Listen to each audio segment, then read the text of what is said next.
저녁 식사가 막 끝난 후였다. 나는 부엌에서 설거지를 하고 있었고 수도꼭지에서는 쏴 하는 물소리가 울려 퍼졌다. 아들 민준이는 제 방에서 숙제를 하고 있었다. 시어머니 이서연 여사님은 여느 때처럼 거실의 낡은 나무 안락의자에 앉아 돋보기를 쓴 채 낡은 옷가지를 깁고 계셨다. 벽에 걸린 낡은 괴종시계가 댕, 댕 7번 울렸다. 모든 것이 지난 수만 개의 밤과 다를 바 없이 평온했다. 바로 그때 마당 대문 밖에서 문을 두드리는 소리가 들려왔다. 다급하게 두드리는 소리가 아니라 망설임이 섞인 듯한 똑똑똑 하는 소리였다. 나는 마음속으로 이상하다 생각했다. 이 시간에 누가 올까? 나는 앞치마에 손을 닦으며 작은 마당을 가로질러 문을 열러갔다. 시어머니께서 고개를 들어 돋보기 너머로 나를 한번 쳐다보셨지만 아무 말씀도 없으셨다. 내가 나무 빗장을 열고 대문을 열자 문 밖에는 노인 한 분이 서 있었다. 머리는 희끗희끗했고 몸에 잘 맞지 않는 듯한 양복을 입고 있었다. 발치에는 낡은 여행 가방이 놓여 있었다. 저녁 바람이 불어오며 낯선 담배 냄새를 실어왔다. 나는 그의 주름 가득한 얼굴을 몇 초간 바라보다가 문득 그가 누구인지 깨달았다. 시어머니께서 소중히 간직해온 이미 빛바랜 결혼사진 속에서만 보았던 얼굴이었다. 33년간 집을 나가 소식 한 점 없었던 시아버지 박영철 씨였다.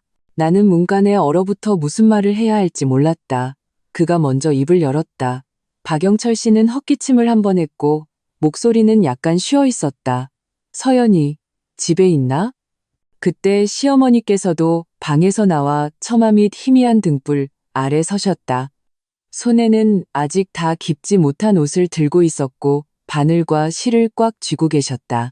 어머니는 문 밖에 박영철 씨를 보았지만 얼굴에는 아무런 표정이 없었다. 놀라지도 분노하지도 않았다. 마치 전혀 모르는 사람을 보는 듯했다. 박영철 씨는 시어머니의 시선을 피하며 마당으로 눈을 돌렸다. 그는 혼잣말처럼 중얼거렸다. 나 돌아왔네. 밖에서 지내는 것도 쉽지 않았어. 그는 잠시 말을 멈추더니 큰 결심을 한 듯 말했다. 돌아오고 싶었네. 늙으면 기댈 집이라도 있어야지. 나는 몸을 비켜 그가 들어오게 했다. 그는 여행 가방을 들고 다소 비틀거리는 걸음으로 문턱을 넘었다. 시어머니 곁을 지날 때 그는 잠시 멈춰 무언가 말하려는 듯했지만 시어머니께서는 이미 몸을 돌려 방으로 들어가고 계셨다. 나는 박영철 씨를 예전에 그가 쓰다가 계속 비워두었던 건넌방으로 안내했다. 방은 내가 정기적으로 청소해서 그런대로 깨끗했다. 내가 열쇠를 건네자 그는 열쇠를 받으며 고맙네 지수야 하고 말했다. 나는 대답 없이 물러나와 조용히 문을 닫았다. 대청마루로 돌아오니 시어머니께서는 다시 안락의자에 앉아 그 옷을 한 땀 한 땀 계속 깁고 계셨다. 마치 아무 일도 없었다는 듯이 평소보다 약간 가빠진 숨소리만이 그의 마음이 평온하지 않다는 것을 드러내고 있었다. 나는 부엌으로 가 따뜻한 물 한 잔을 따라 시어머니께 드렸다. 시어머니께서 고개를 들어 컵을 받으셨는데 손이 얼음장처럼 차가웠다. 그는 내게 나지막이 말했다. 지수야, 이제 그만 자거라. 시간이 늦었다. 나는 고개를 끄덕이고 굳게 닫힌 건넌방 문을 한 번 본 뒤 다시 시어머니를 보았다. 그는 고개를 숙여 손에 쥔 바느질감에 집중하고 있었다. 마치 그 위에 세상에서 가장 중요한 문이라도 있는 것처럼. 나는 내가 여기 더 있어봐야 소용없다는 것을 알고 민준이와 함께 쓰는 내 방으로 돌아갔다. 밤중에 화장실에 가려고 일어났다. 마당을 지날 때 무심코 시부모님의 침실 쪽을 보았다. 시어머니 방 창문으로 환한 불빛이 새어나와 마당의 절반을 비추고 있었다. 반면 방금 사람이 들어간 건넌방은 칠흑같이 어두워 아무 소리도 들리지 않았다. 그 등불은 그렇게 동쪽 하늘이 희뿌옇게 밝아올 때까지 꺼지지 않았다. 새벽녘에 잠에서 깼다. 밤새 거의 깊이 잠들지 못했다. 귓가에는 밤새도록 이어진 소리 없는 불빛이 윙윙거리는 소리가 들리는 듯했다. 민준이가 깰까봐 조심조심 일어나 방문을 열자 새벽의 서늘한 공기가 얼굴을 스쳤다. 마당은 조용했다. 시어머니 방 창문 너머로 밤새 켜져 있던 불빛이 마침내 꺼져 있었다. 나는 부엌으로 들어가 아침밥을 준비하기 시작했다. 냄비에 쌀을 막 넣었을 때 시어머니 방문이 삐걱거리는 소리가 들렸다. 고개를 내밀어 보니 시어머니께서 걸어 나오고 계셨다. 단정한 남색 무명옷으로 갈아입으셨고 머리는 한 올에 흐트러짐 없이 빗겨 있었다. 눈 밑에 옅은 그늘이 진 것 외에는 얼굴에 어떤 이상도 보이지 않았다. 그는 건넌방에 굳게 닫힌 문은 전혀 보이지 않는다는 듯 곧장 부엌으로 들어와 지난 수십 년처럼 자연스럽게 내 손에서 일을 넘겨받아 김치를 꺼내기 시작하셨다. 바로 그때 건넌방 문이 삐걱 소리를 내며 열렸다. 박영철 씨가 나왔다. 그의 양복은 구깃구깃했고 눈밑은 퉁퉁 부어 있어 그 역시 잠을 설친 듯했다. 그는 마당에 서서 다소 어색하게 손을 비비며 우리와 대청마루 사이에서 망설였다. 시어머니께서는 썰어놓은 김치를 접시에 담으며 고개도 들지 않고 마치 오늘 날씨가 어떠냐고 묻는 듯 평온한 어조로 물었다. 일어났나? 솥에 더운 물 있네. 박영철 씨는 잠시 멍하니 있다가 서둘러 대답했다. 알겠네. 그는 부엌 문 앞까지 왔지만 들어오지는 않고 잠시 망설이다가 입을 열었다. 서연이, 내 옛날 옷들, 그 낡은 자개장 안에 아직 있나?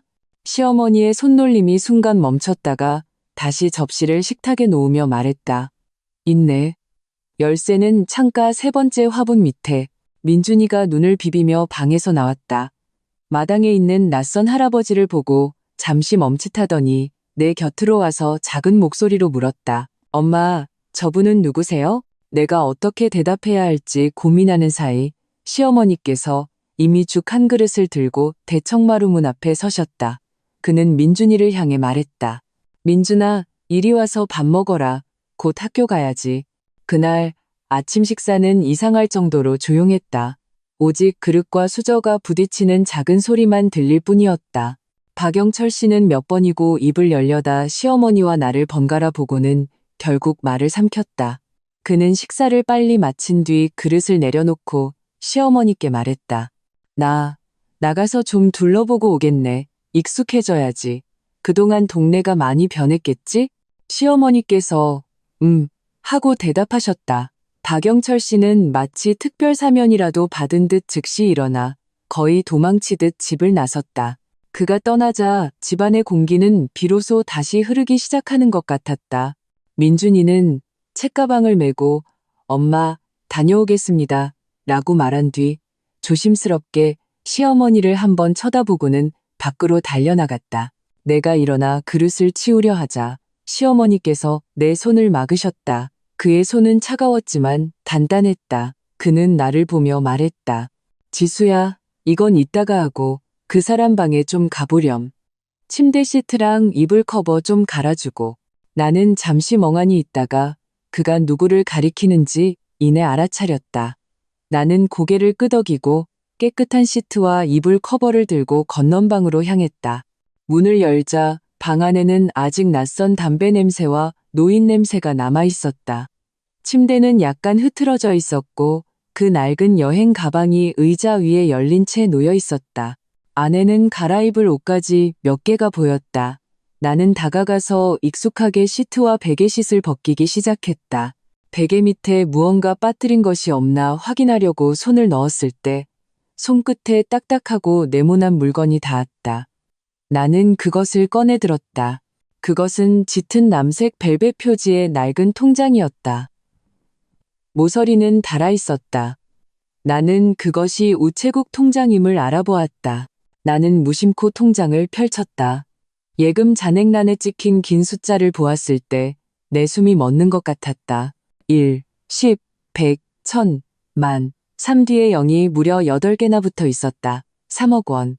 통장의 예금주 이름에는 놀랍게도 이서연 세 글자가 적혀 있었다.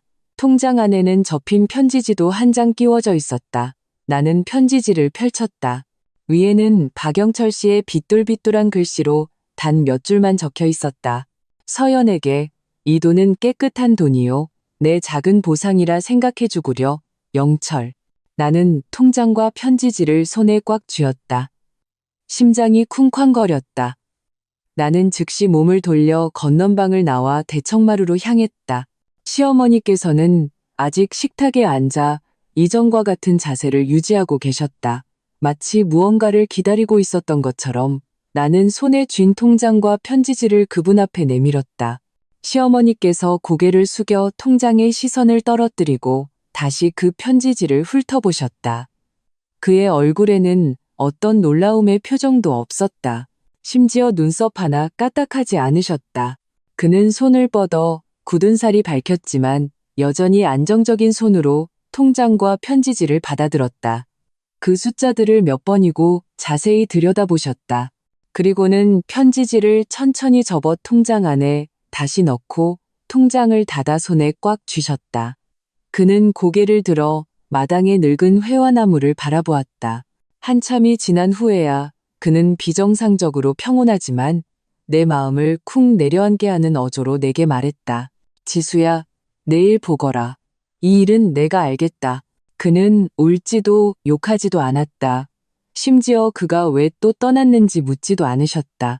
그는 단지 그 통장을 마치 뜨겁게 달궈진 낙인처럼 손에 죽으림을 다해 쥐고 있을 뿐이었다. 시어머니께서는 그 짙은 남색 통장을 손에 꽉 쥐고 계셨다. 손가락 마디가 하얗게 질릴 정도였다. 그는 더 이상 나를 보지 않고 시선을 마당의 늙은 회화나무에 고정시켰다. 마치 나무줄기에 구멍이라도 낼 기세였다. 담배 한 대 피울 시간이 지났을까? 그는 천천히 자리에서 일어났다. 아무 말 없이 그 통장을 들고 어젯밤 등불이 밤새 켜져 있던 자신의 방으로 들어가 조용히 문을 닫았다. 나는 그 자리에 서 있었다. 심장이 토끼처럼 날뛰었다. 3억. 박영철 씨가 3억을 남기고 또 사라졌다. 이게 무슨 뜻일까? 돈으로 마음의 평안을 사려는 것일까? 아니면 다른 무언가가 있는 것일까? 이후 며칠간 집은 무서울 정도로 조용했다. 시어머니께서는 평소처럼 밥을 하고 집을 치우고 민준이를 데려다 주셨지만 말씀이 더 적어지셨다. 그는 더 이상 거실 안락의자에 앉아 바느질을 하지 않고 종종 혼자 방에 들어가 반나절씩 계셨다. 그 통장은 다시는 볼 수 없었다. 어디에 숨기셨는지 알 수 없었다. 박영철 씨는 마치 증발한 것처럼 다시는 나타나지 않았다. 내가 장을 보러 나갈 때면 동네 사람들이 나를 보는 시선이 조금 이상하다는 것을 느낄 수 있었다. 동정심과 구경꾼의 호기심이 섞인 시선이었다. 누군가 다가와 목소리를 낮춰 물었다. 지수 씨, 듣자 하니 시아버지께서 돌아오셨다면서요? 어쩐 일로 뵙지를 못했네요? 나는 그저 잠시 들르셨다가 다시 가셨어요. 라고 얼버무릴 수밖에 없었다. 그러면 질문한 사람은 그럴 줄 알았다는 표정으로 고개를 저으며 돌아갔다. 이런 억압적인 분위기는 어느 주말 오후에 깨졌다. 그날 민준이는 마당에서 공을 차고 있었고 시어머니께서는 부엌에서 만두를 빚을 준비를 하고 계셨다. 나는 옆에서 밀가루 반죽을 하고 있었다. 문 밖에서 갑자기 자동차 엔진이 꺼지는 소리가 들리더니 이어서 예의 없는 노크 소리가 들렸다. 노크라기보다는 주먹으로 대문을 두드리는 소리에 가까웠다. 안에 누구 없어요? 문 열어요. 낯선 남자의 목소리였다. 젊어 보였지만 참을성 없는 거만함이 묻어 있었다. 나와 시어머니는 서로를 마주 보았다. 서로의 눈에서 의문을 읽었다. 나는 반죽하던 손을 놓고 앞치마에 닦으며 문을 열러갔다. 문을 열자 밖에는 27, 8살쯤 되어 보이는 남자가 서 있었다. 화려한 셔츠를 입고 머리에는 기름을 잔뜩 발랐으며 겨드랑이에는 작은 가죽 가방을 끼고 있었다. 그의 뒤에는 준신형 흰색 세단이 세워져 있었다. 남자는 나를 위아래로 훑어보더니 눈살을 찌푸리며 물었다. 어이, 여기가 박영철 씨 댁 맞소? 나는 심장이 덜컥 내려앉았지만 고개를 끄덕였다. 남자는 내 대답을 듣자마자 내가 들어오라고 하기도 전에 내 옆을 비집고 마당으로 들어섰다. 그는 사방을 둘러보며 말했다. 박영철 씨 찾으러 왔소. 나오라고 해요. 그때 시어머니께서도 부엌에서 나오셨다. 손에는 아직 밀가루가 묻어 있었다. 그는 불청객을 보며 침착한 얼굴로 물었다. 그 사람에게 무슨 일로 오셨소? 남자는 시어머니를 보고 잠시 멈칫하더니 이내 무언가 깨달은 듯 얼굴에 격렬과 우월감이 뒤섞인 이상한 미소를 띄었다. 아, 당신이 이서연 씨구만. 나는 박현수라고 하오. 박영철 씨가 내 아버지요. 그는 내 아버지라는 말을 유독 강조했다. 시어머니의 몸이 눈에 띄지 않게 살짝 흔들렸지만 얼굴에는 여전히 표정이 없었다. 박현수는 우리의 침묵에 만족한 듯 가죽 가방에서 봉투 하나를 꺼내 허공에 흔들며 말했다. 내 아버지는 어디 있소? 이 집이랑 자기 명의 재산들 전부 당신들한테 남겨줬다면서? 꿈깨시오. 여기 내 아버지가 직접 작성한 유언장이 있소. 흰 종이에 검은 글씨로 똑똑히 쓰여 있소. 그의 모든 재산, 이 낡은 집 포함해서 전부 나와 내 어머니가 상속받는다고 말이오. 그는 그 봉투를 앞으로 내밀어 거의 시어머니 얼굴에 닿을 듯이 하며 더욱 기고만장한 어조로 말했다. 그러니 어서 짐 싸시오. 이 집이랑 내 아버지가 남긴 돈 전부 돌려줘야 할 거요. 안 그러면 법정에서 봅시다. 민준이는 이 상황에 겁을 먹고 달려와 내 다리를 꽉 껴안았다. 나는 박현수의 점지만 탐욕으로 가득 찬 얼굴과 시어머니를 번갈아 보았다. 시어머니께서는 그 소위 유언장이라는 것을 받지 않으셨다. 그는 단지 천천히 밀가루 묻은 손을 앞치마에 닦고는 눈을 들어 박현수를 똑바로 쳐다보았다. 그 눈빛에는 분노도 당황도 심지어 어떤 동요도 없었다. 마치 철없는 아이의 장난을 보는 듯했다. 그가 입을 열었다. 목소리는 높지 않았지만 기이한 관통력이 있어 마당에 선명하게 울렸다. 유언장이라 그건 박영철 씨 본인이 직접 와서 얘기하라고 해. 그는 잠시 말을 멈추고 박현수의 얼굴을 한번 훑어보았다. 자네는 여기서 이래라 저래라 할 자격 없어. 박현수는 시어머니의 그 말에 얼굴이 불그락푸르락했다. 그는 이 순하고 조용해 보이는 노부인이 이렇게 강하게 나올 줄은 예상하지 못한 듯했다. 그는 목에 핏대를 세우며 무언가 더 말하려 했지만 시어머니께서는 이미 그를 보지 않고 몸을 돌려내게 지시하셨다. 지수야, 대문 잘 닫아라. 어디서 들개가 들어와서 지저대지 못하게. 이 말은 보이지 않는 뺨을 때리는 것과 같았다.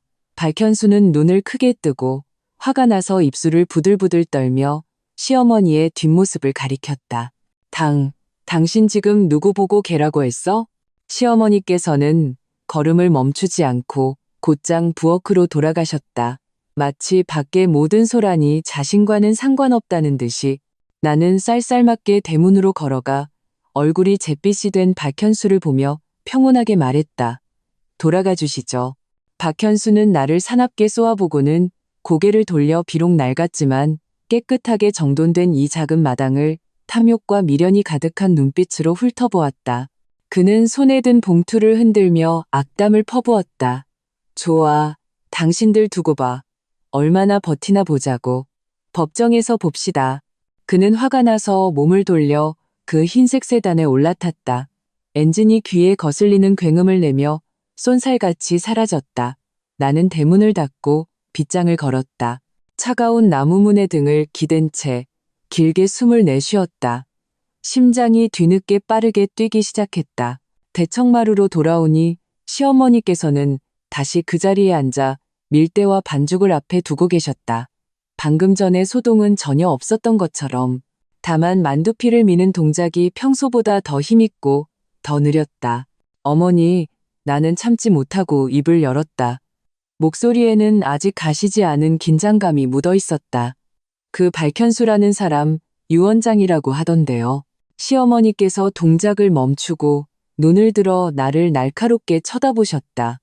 그 눈빛은 마치 내가 앞으로의 일에 참여할 자격이 있는지 심사하는 듯했다. 잠시 후 그는 고개를 숙여 만두피를 계속 밀며 아무런 감정이 실리지 않은 평온한 어조로 말했다. 가짜야. 설령 진짜가 있다 해도 소용없어. 나는 어리둥절했다. 시어머니께서는 밀어놓은 만두피 한 장을 손바닥에 올리고 소를 채우기 시작했다. 그의 동작은 여전히 침착했다. 지수야, 너 부부공동 재산이라고 들어봤니? 나는 고개를 끄덕였다. 그 정도의 기본적인 법률 개념은 알고 있었다. 박영철 씨가 집 나간 지 33년. 그는 집에 돈 한 푼 가져온 적이 없어. 그와 그 여자가 밖에서 얼마를 벌었든 법적으로 절반은 내 것이야. 그가 그 여자에게 남긴 것, 그 아들에게 남긴 것, 모두 내 몫을 남에게 준 셈이지. 그는 만두 하나를 빚어 가장자리의 무늬를 선명하고 깔끔하게 만들었다. 그것을 옆에 채반에 단정하게 놓고 나서야 말을 이었다. 이제 와서 3억으로 조용히 넘어가고 마음 편히 살겠다고? 어림없지. 그는 잠시 말을 멈췄고 목소리에는 마침내 얼음장 같은 차가움이 묻어났다. 턱없이 부족해. 나는 그를 보며 문득 깨달았다. 그 3억짜리 통장은 보상이 아니었다. 시어머니의 눈에는 그것은 이자 축에도 끼지 못할지도 모른다. 그것은 단지 시작일 뿐이었다. 과거 33년간 침해당한 모든 것을 상기시키는 신호탄이었다. 그럼 저희는 어떻게 해야 하죠? 내가 물었다. 시어머니께서는 마침내 손에 든 만두와 밀대를 내려놓으셨다. 그는 일어나 찬장으로 걸어가 가장 아래 칸에서 무언가를 더듬어 찾더니 비닐봉지에 꽁꽁 쌓인 물건 하나를 꺼내셨다. 그는 돌아와 내 앞에서 한 겹 한 겹 비닐을 벗겼다. 안에는 금은보화가 아니라 누렇게 변한 종이 뭉치가 들어있었다. 어떤 것은 공책에서 찢어낸 것이었고 어떤 것은 영수증 뒷면이었다. 위에는 날짜, 금액, 그리고 희미한 사람 이름과 사건들이 빽빽하게 적혀 있었다. 글씨는 시어머니의 것이었다. 단정하고 굳건했다. 이건 나는 그 두툼한 종이 뭉치를 보며 놀랐다. 그가 그 여자가 임신했고 떠나기로 결심한 다음 날부터 기록하기 시작했지. 시어머니의 어조에는 아무런 기복이 없었다.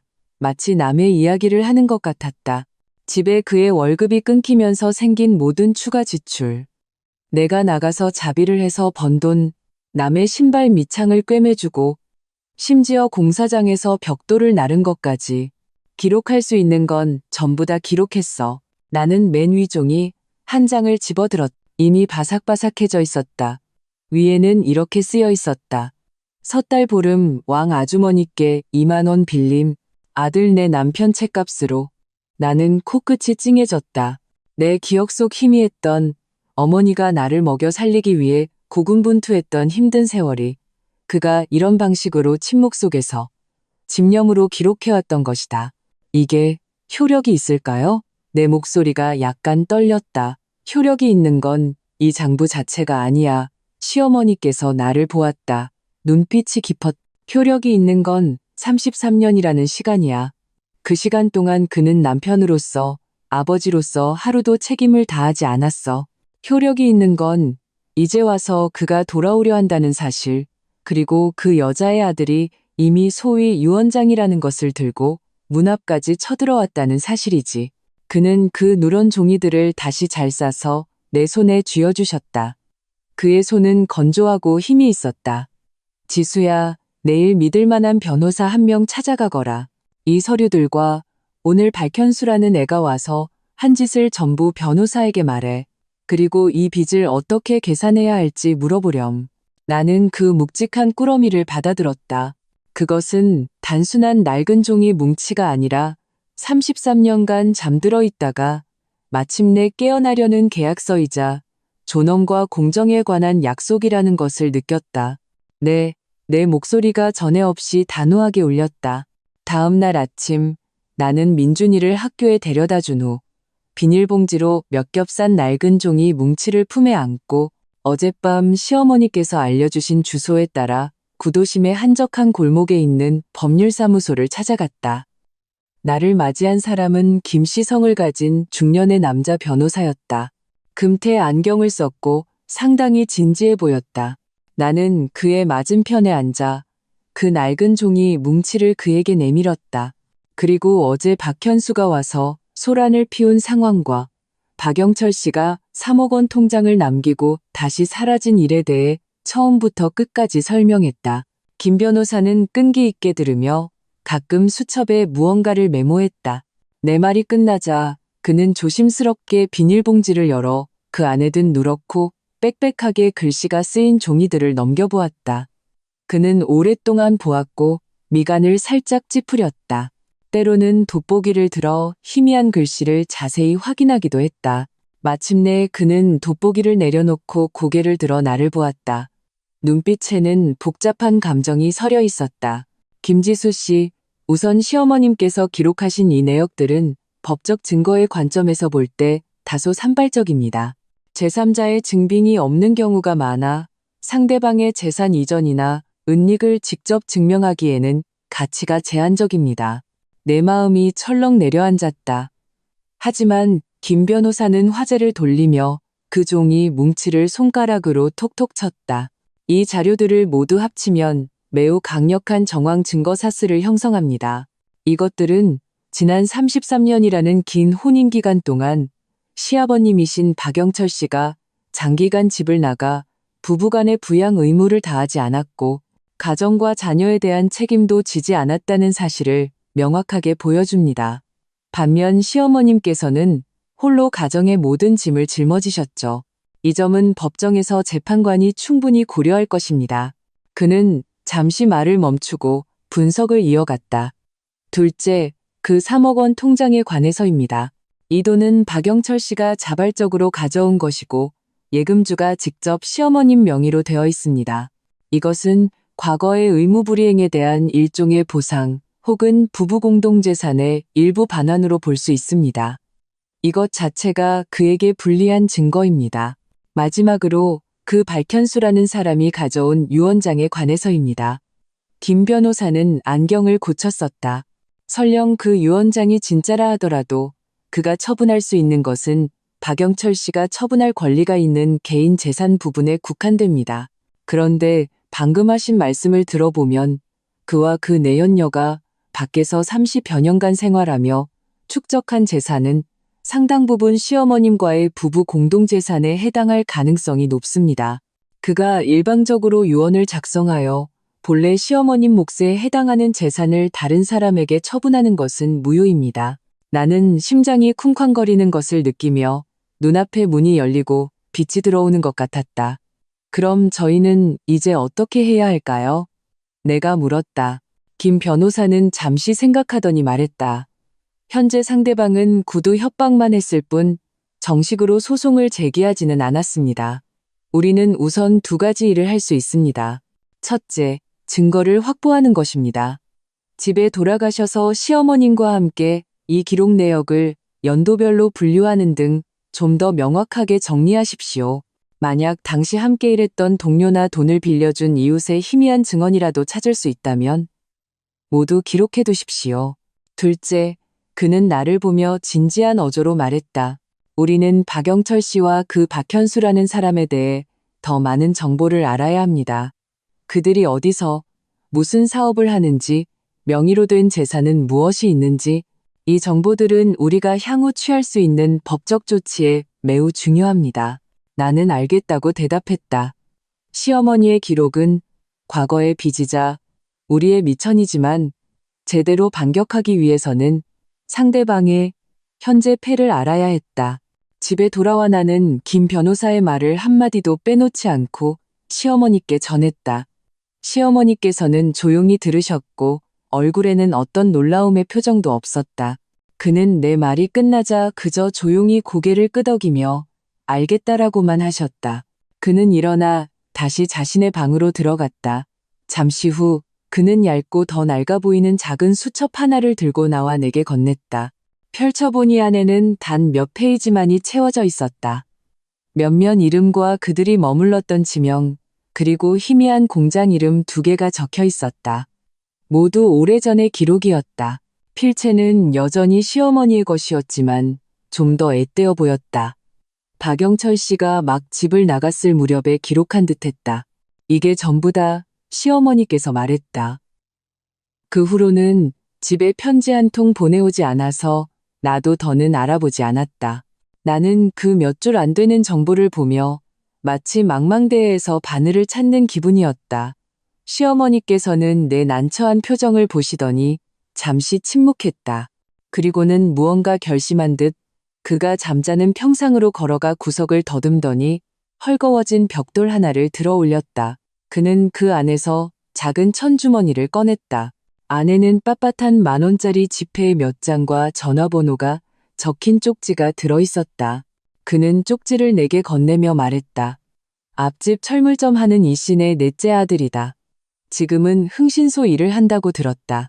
네가 찾아가서 내가 보냈다고 하고 이걸 주면서 이 낡은 실마리들을 따라가서 새로운 걸 좀 알아봐 달라고 해라. 나는 시어머니를 보며 놀랐다. 그가 이런 것까지 미리 준비해 두셨을 줄은 몰랐다. 그는 모든 힘과 마음을 이 집을 지키는 것과 어쩌면 영원히 오지 않을지도 모를 심판의 순간을 기다리는데 쏟아부은 듯했다. 나는 전화번호가 적힌 그 쪽지를 받아들었다. 묵직하게 느껴졌다. 시어머니께서는 돈이 든 천주머니도 내 손에 쥐어주며 말했다. 써야 할 돈은 써야지. 나는 거절하지 않고 고개를 끄덕였다. 오후에 나는 물건을 사러 나간다는 핑계로 그 전화번호의 주인을 찾아갔다. 이강호라는 이름의 중년 남자였다. 평범해 보였고 영화에 나오는 탐정 같지는 않았다. 나는 시어머니께서 시키신 대로 말하고 그 낡은 수첩의 정보와 시어머니께서 주신 돈을 모두 그에게 건넸다.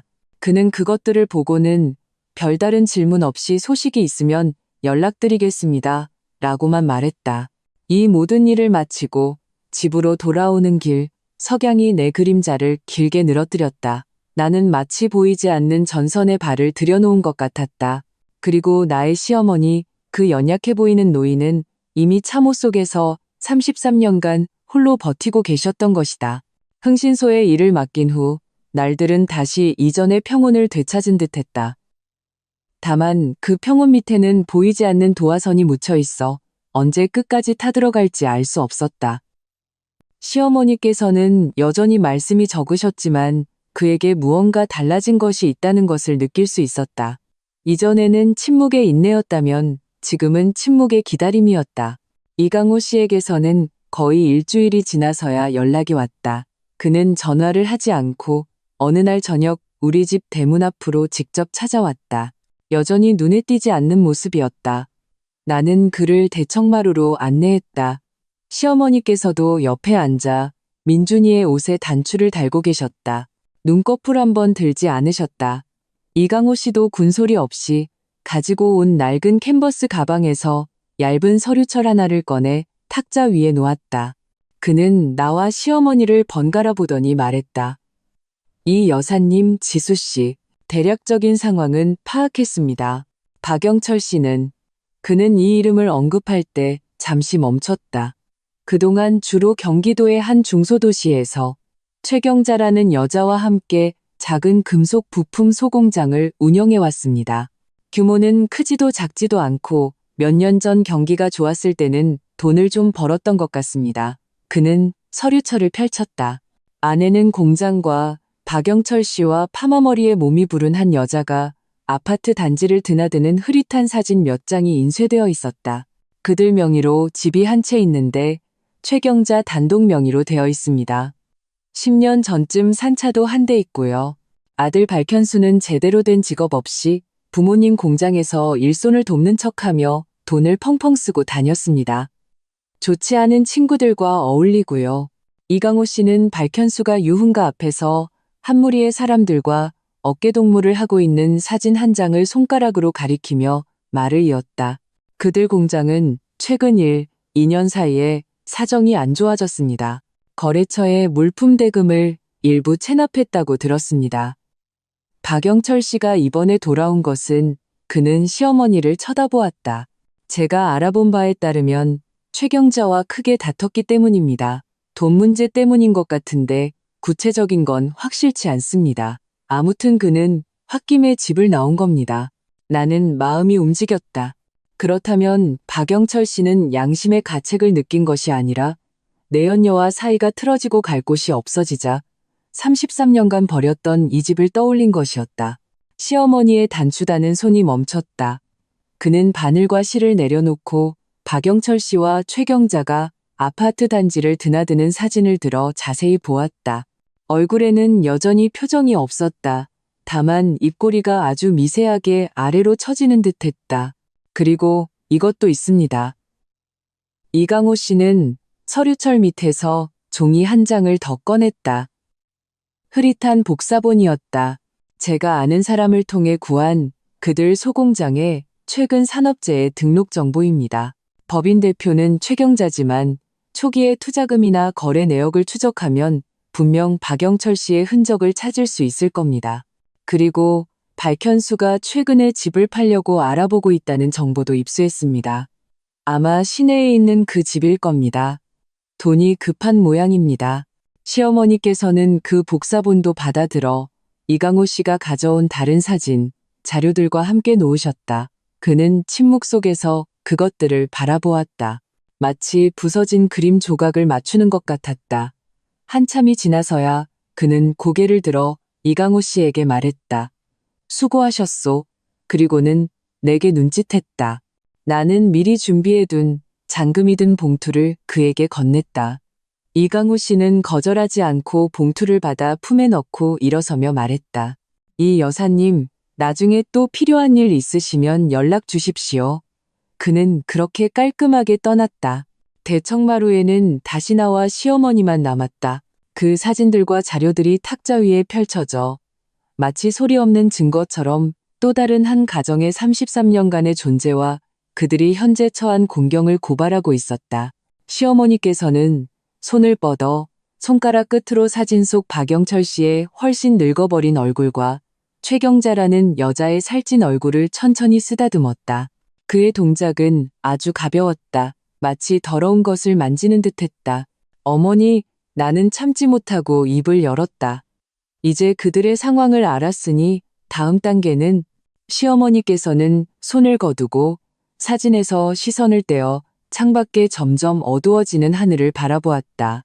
그의 목소리는 평온했지만 얼음장 같은 결단력이 담겨 있었다. 그가 3억을 남기고 갔지 않나. 그 돈 손에 쥐고 있기 뜨겁구나. 그는 잠시 말을 멈추고 나를 향해 돌아섰다. 내일 나와 함께 김 변호사를 만나러 가자.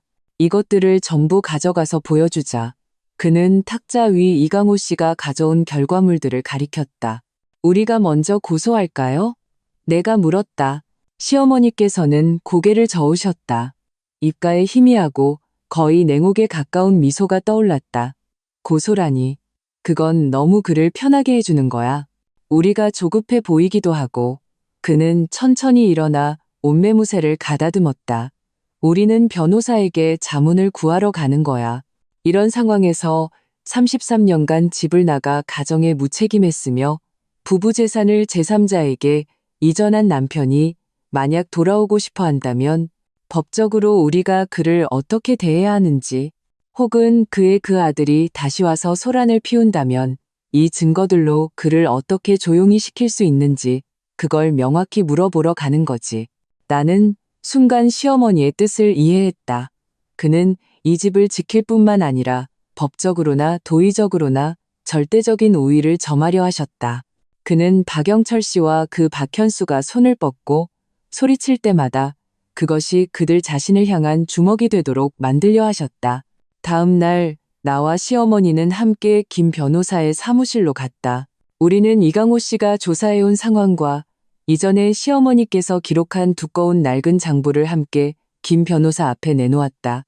김 변호사는 모든 자료, 특히 그 산업재해 등록 정보와 박현수가 집을 팔려 한다는 단서를 자세히 본 후 안경을 고쳤었다. 얼굴에는 직업적인 확신에 찬 미소가 떠올랐다. 이 여사님, 김지수 씨, 상황이 우리가 예상했던 것보다 훨씬 유리합니다. 그는 그 자료들을 가리키며 말했다. 상대방의 경제 상황에 분명히 문제가 생겼습니다. 박현수가 급하게 현금을 마련하려는 것은 그들 내부에 불안정 요소가 있다는 것을 의미합니다. 그리고 박영철 씨가 장기간 타인과 부부 명의로 동거하며 사업을 경영하고 대량의 부부 공동재산을 상대방 명의로 등기했을 가능성이 있는 것은 이미 중혼 및 악의적 재산 이전 혐의를 구성할 수 있습니다. 거기에 가정에 대한 책임을 다하지 않았다는 사실은 명백하고 증거사슬도 비교적 완전합니다. 그는 시어머니를 보며 진지한 어조로 말했다. 만약 상대방이 다시 소란을 피우거나 박영철 씨가 비합리적인 요구를 해온다면 우리는 완전히 주도적으로 관련 소송을 제기할 수 있습니다. 재산 귀속을 확인할 수 있을 뿐만 아니라 상응하는 법적 책임도 물을 수 있습니다. 최소한 최경자 명의로 등기된 그 집이 쉽게 팔리는 것을 막는 등 부부 공동재산에 해당할 수 있는 어떠한 재산 처리 행위도 크게 제한할 수 있습니다. 시어머니께서는 조용히 다 듣고 고개를 끄덕이셨다. 그리고 단 한마디만 물으셨다. 김 변호사님, 이 모든 것을 준비하는데 가장 빠르면 얼마나 걸립니까? 김 변호사는 잠시 생각하더니 말했다. 증거를 수집하고 정리하며 법률 문서를 작성하는데 필요하다면 가장 빠르면 보름 정도 걸립니다. 좋습니다. 시어머니께서 일어서셨다. 그럼 기다리겠습니다. 혹은 그의 그 아들이 다음 수를 둘 때까지. 김 변호사 사무실에서 돌아온 후 시어머니께서는 그 조사해온 사진과 자료들을 그의 두꺼운 낡은 장부와 함께 방 안 낡은 자개장 가장 깊은 곳에 넣고 잠그셨다. 열쇠는 여전히 창가 세 번째 화분 밑에 있었다. 하지만 그 자신 외에는 아무도 그것을 건드리지 않을 것이라는 것을 알고 계셨다. 집안의 일상은 그대로 흘러갔다. 다만 공기 중에 보이지 않는 긴장감이 더 팽팽해졌다. 시어머니께서는 더 이상 방에만 계시지 않았다.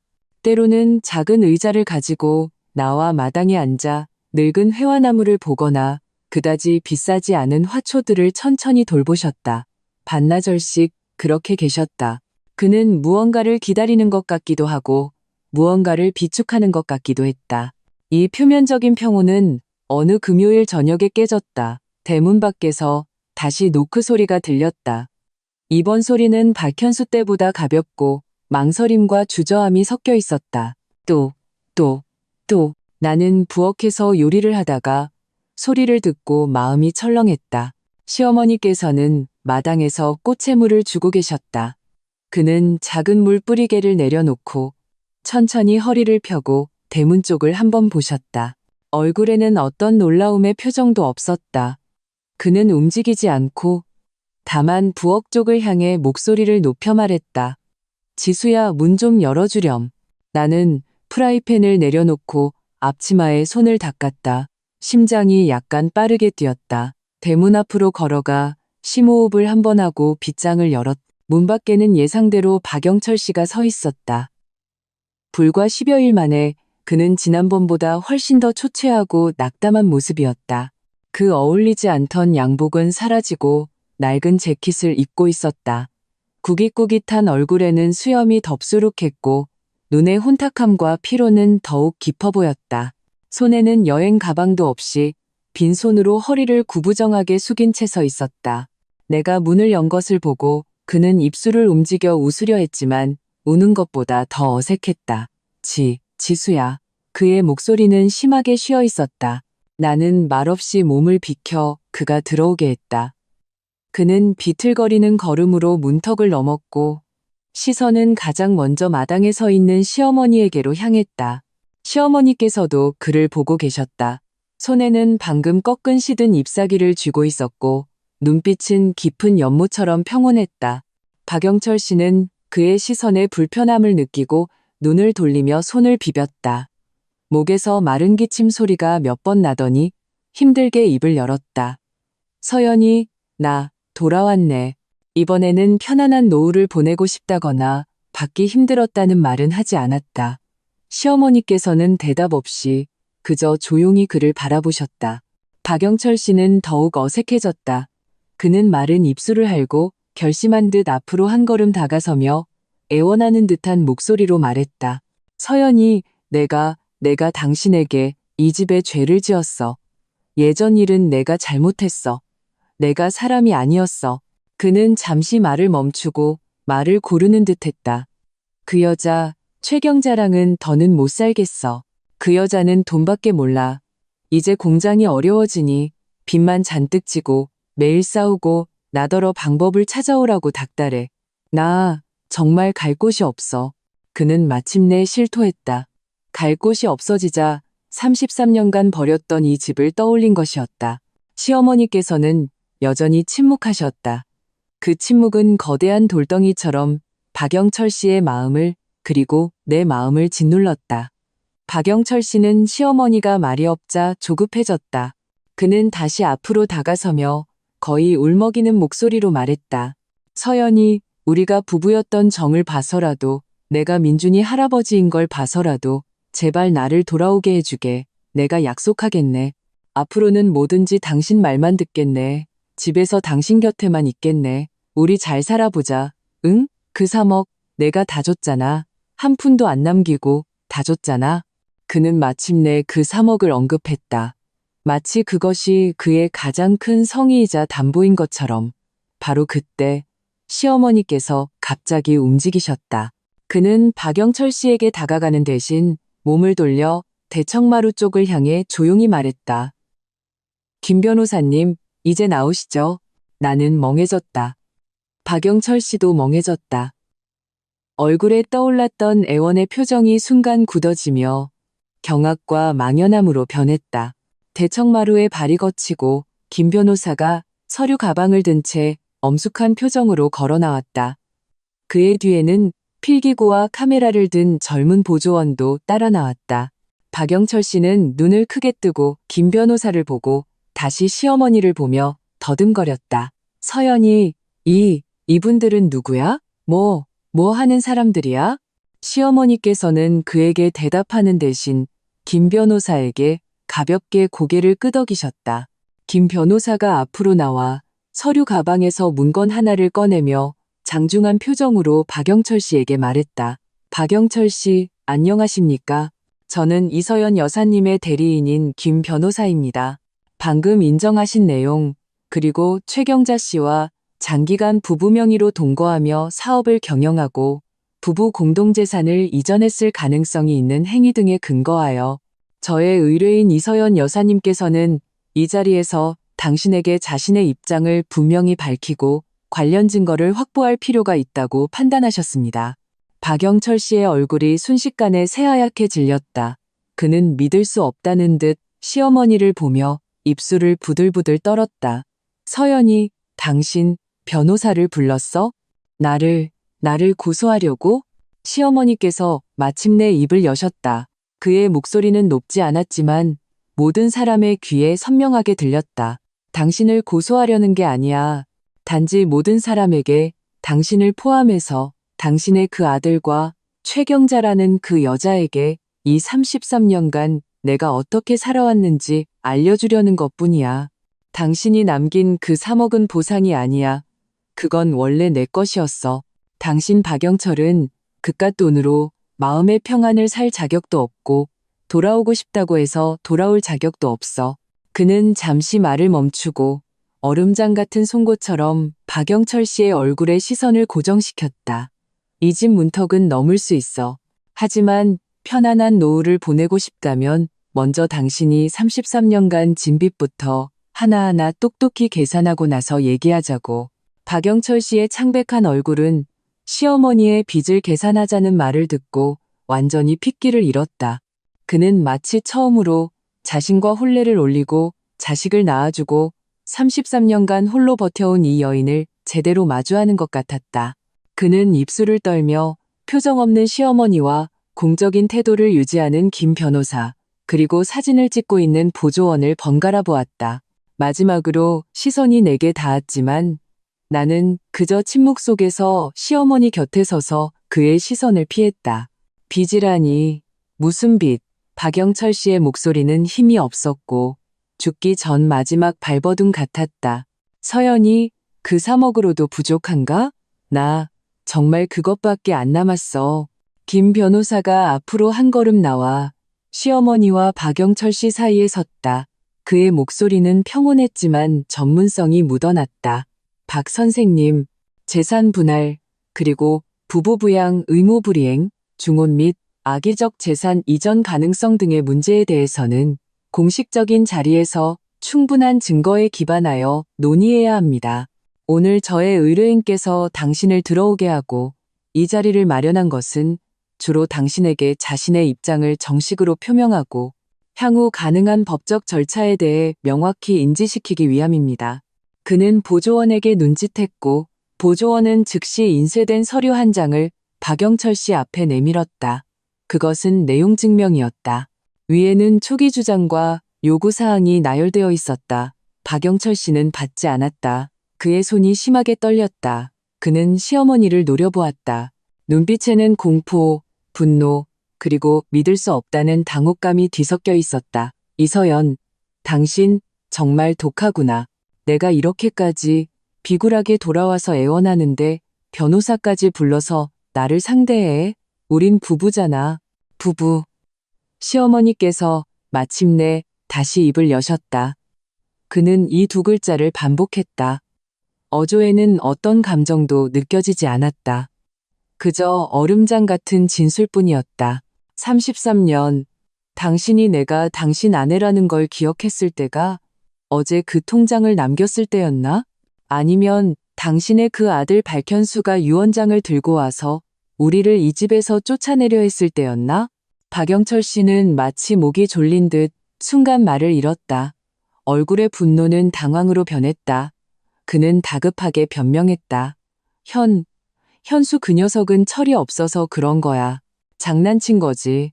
그 유언장, 그거 무효야. 나는 당신들을 쫓아낼 생각은 전혀 없었어. 무효인지 아닌지는 당신이 정하는 게 아니야. 법이 정하는 거지. 김 변호사가 적시의 말을 받았다. 어조는 단호했다. 박현수 씨의 행위는 이미 저의 의뢰인에 대한 괴롭힘과 위협을 구성했습니다. 이에 근거하고 또한 방금 당신이 직접 인정한 최경자 씨와의 장기 동거 사실에 따라 우리는 재산보전 신청을 할 이유가 있으며 관련 당사자들의 법적 책임을 물을 수도 있습니다.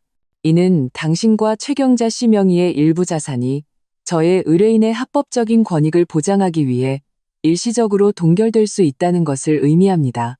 동결? 박영철 씨가 실성한 듯 소리쳤다. 식은땀이 그의 이마에서 흘러내렸다. 안 돼. 동결은 안 돼. 공장은 돈이 돌아야 한단 말이야. 그 집은. 그는 말을 잇지 못하고 완전히 평정을 잃었다. 그는 피난처를 찾아 돌아왔지만 한 발짝 내디딘 곳이 더 험악한 소용돌이 속일 줄은 몰랐던 것이다. 시어머니께서는 더 이상 그의 넋 나간 모습을 보지 않으셨다. 그는 몸을 돌려 김 변호사에게 가볍게 고개를 숙였다. 김 변호사님, 이후의 일은 절차에 따라 처리해 주십시오. 말을 마친 그는 그 자리에 굳어버린 박영철 씨는 더 이상 신경 쓰지 않고 곧장 부엌으로 향했다. 마치 평범한 방문객을 배웅한 것처럼 부엌 가스레인지 위에는 민준이에게 줄 공국이 끓고 있었다. 그는 불을 보러 가야 했다. 김 변호사가 보조원에게 눈짓하자 보조원은 그 내용 증명을 박영철 씨의 굳은 손에 쥐어주었다. 김 변호사는 그를 보며 어조를 약간 부드럽게 했지만 내용은 여전히 강경했다. 박 선생님, 이 서류를 자세히 읽어보시고 조속히 당신의 법률 자문가를 찾으시길 권합니다. 문제가 해결되기 전까지 당신과 당신의 가족이 더 이상 어떤 형태로든 저의 의뢰인을 괴롭히지 않기를 바랍니다. 그렇지 않으면 우리는 부득이하게 추가적인 법적 조치를 취할 수밖에 없습니다. 박영철 씨는 그 얇은 종이 한 장을 마치 뜨거운 숯덩이를 쥔 것처럼 쥐고 있었다. 그는 부엌문으로 사라지는 시어머니의 담담한 뒷모습과 나와 엄중히 대기하고 있는 김 변호사를 번갈아 보았다. 마지막으로 그는 아무 말도 하지 못하고 맹렬히 몸을 돌려 거의 비틀거리며 황급히 대문을 뛰쳐나갔다.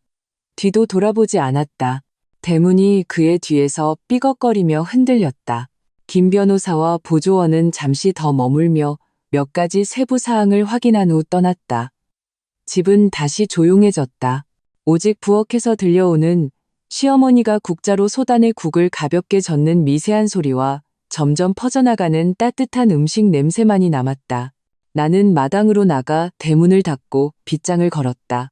석양의 마지막 빛이 마당을 따뜻한 금빛으로 물들였다. 늙은 회화나무의 그림자가 길게 늘어졌다.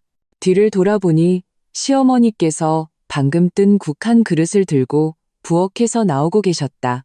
얼굴은 평온했다. 마치 방금 전 평범한 사람이라면 무너져 내렸을 대치가 전혀 없었던 것처럼 그는 국그릇을 대청마루 식탁에 놓고 내게 말했다.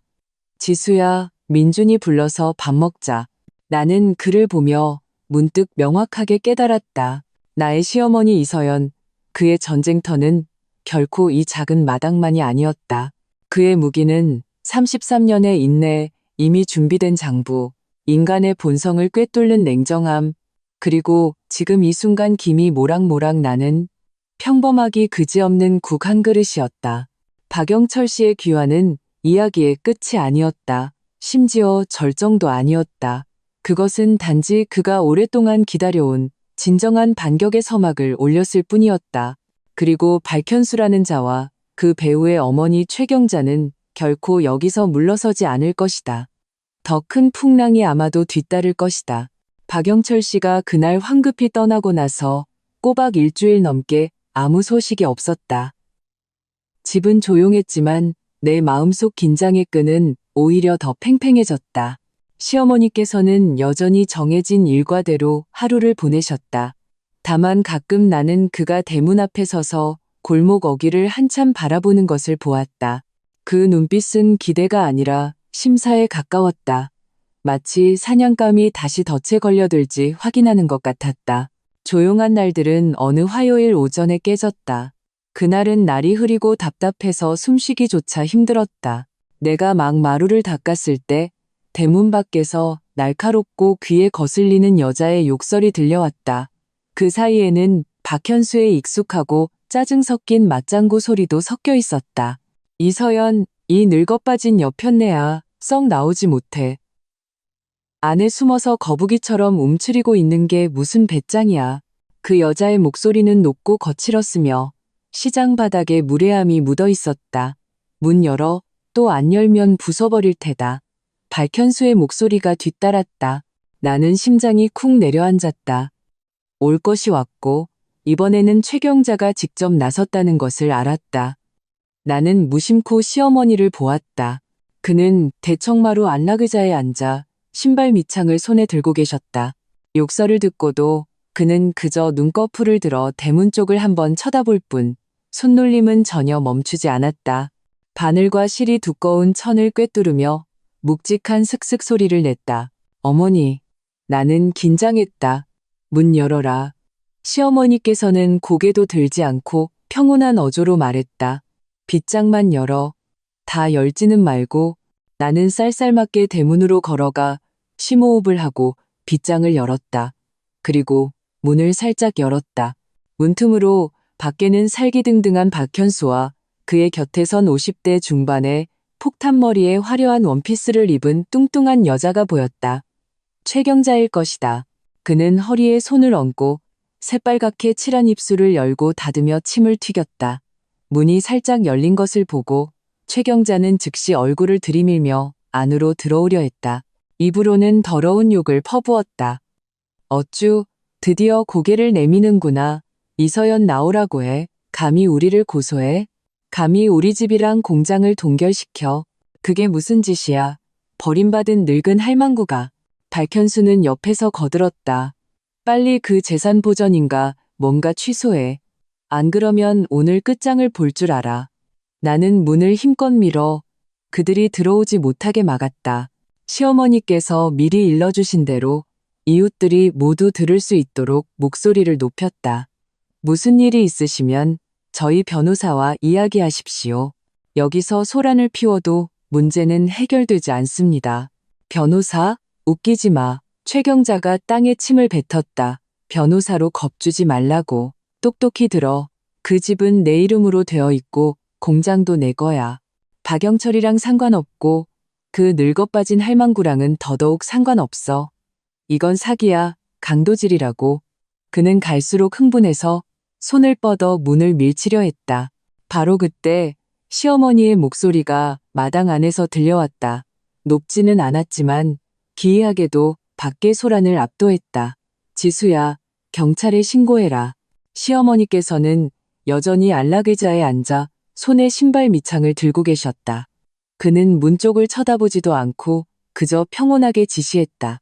누가 사유지에 무단 침입해서 소란을 피우고 저희의 정상적인 생활을 심각하게 방해하고 있다고 말해.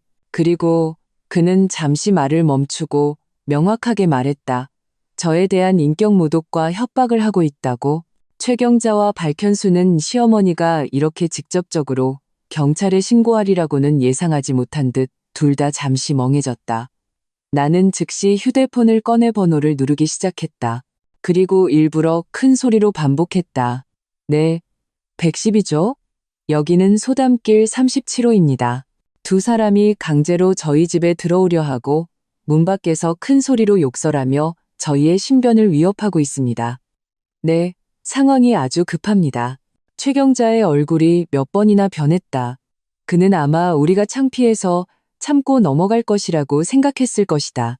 우리가 그보다 더 일을 크게 벌이는 것을 두려워하지 않으리라고는 예상하지 못했던 것이다. 그는 문틈에 나를 가리키며 날카롭게 소리쳤다. 해보라고. 경찰이 와서 나를 어떻게 할 건데.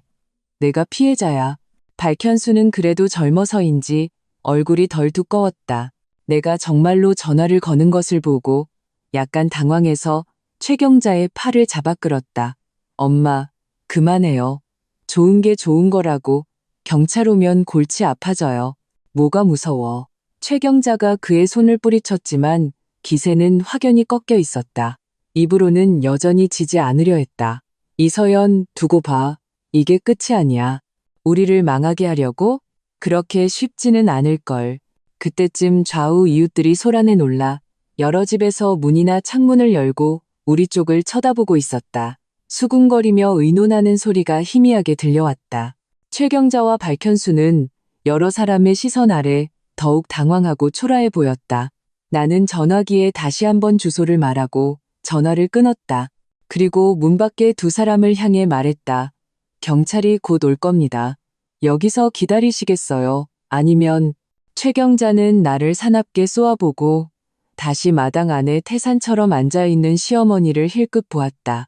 그는 이를 악물고 이 사이로 한마디를 뱉어냈다. 좋아. 당신들 독하구나. 두고 보자고.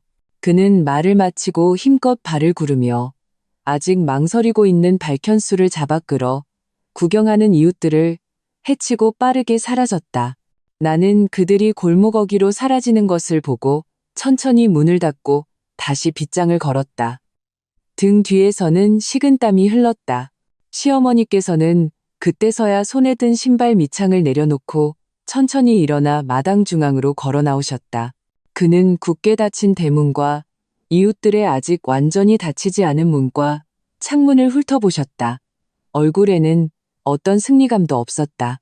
오직 깊은 피로와 얼음장 같은 결의만이 서려 있었다. 그는 나지막이 말했다. 마치 내게 하는 말이기도 하고 스스로에게 하는 말이기도 했다. 그 체면 저들이 스스로 원하지 않으니 차라리 다 찢어발겨버리자. 최경자와 박현수가 그날 초라하게 도망친 후 골목의 수군거림은 멈추기는커녕 오히려 더 커졌다. 하지만 분위기는 미묘하게 바뀌었다. 이전에는 사람들이 시어머니를 언급할 때 혼자 고생한다며 동정하는 경우가 많았다. 이제는 말끝마다 뭐라 설명할 수 없는 경외심과 앞으로의 전개를 기다리는 호기심이 섞여 있었다. 몰랐네. 이 여사님이 평소엔 조용하시더니 결정적일 때 저렇게 강단이 있으실 줄이야. 사람을 머리 꼭대기까지 짓밟았는데 반격 안 하는 게 이상하지. 내 생각엔 당연한 결과야. 그 박영철 씨도 참 못 쓸 사람이지. 무슨 낯으로 돌아와? 두고 봐. 이게 끝이 아닐 거야.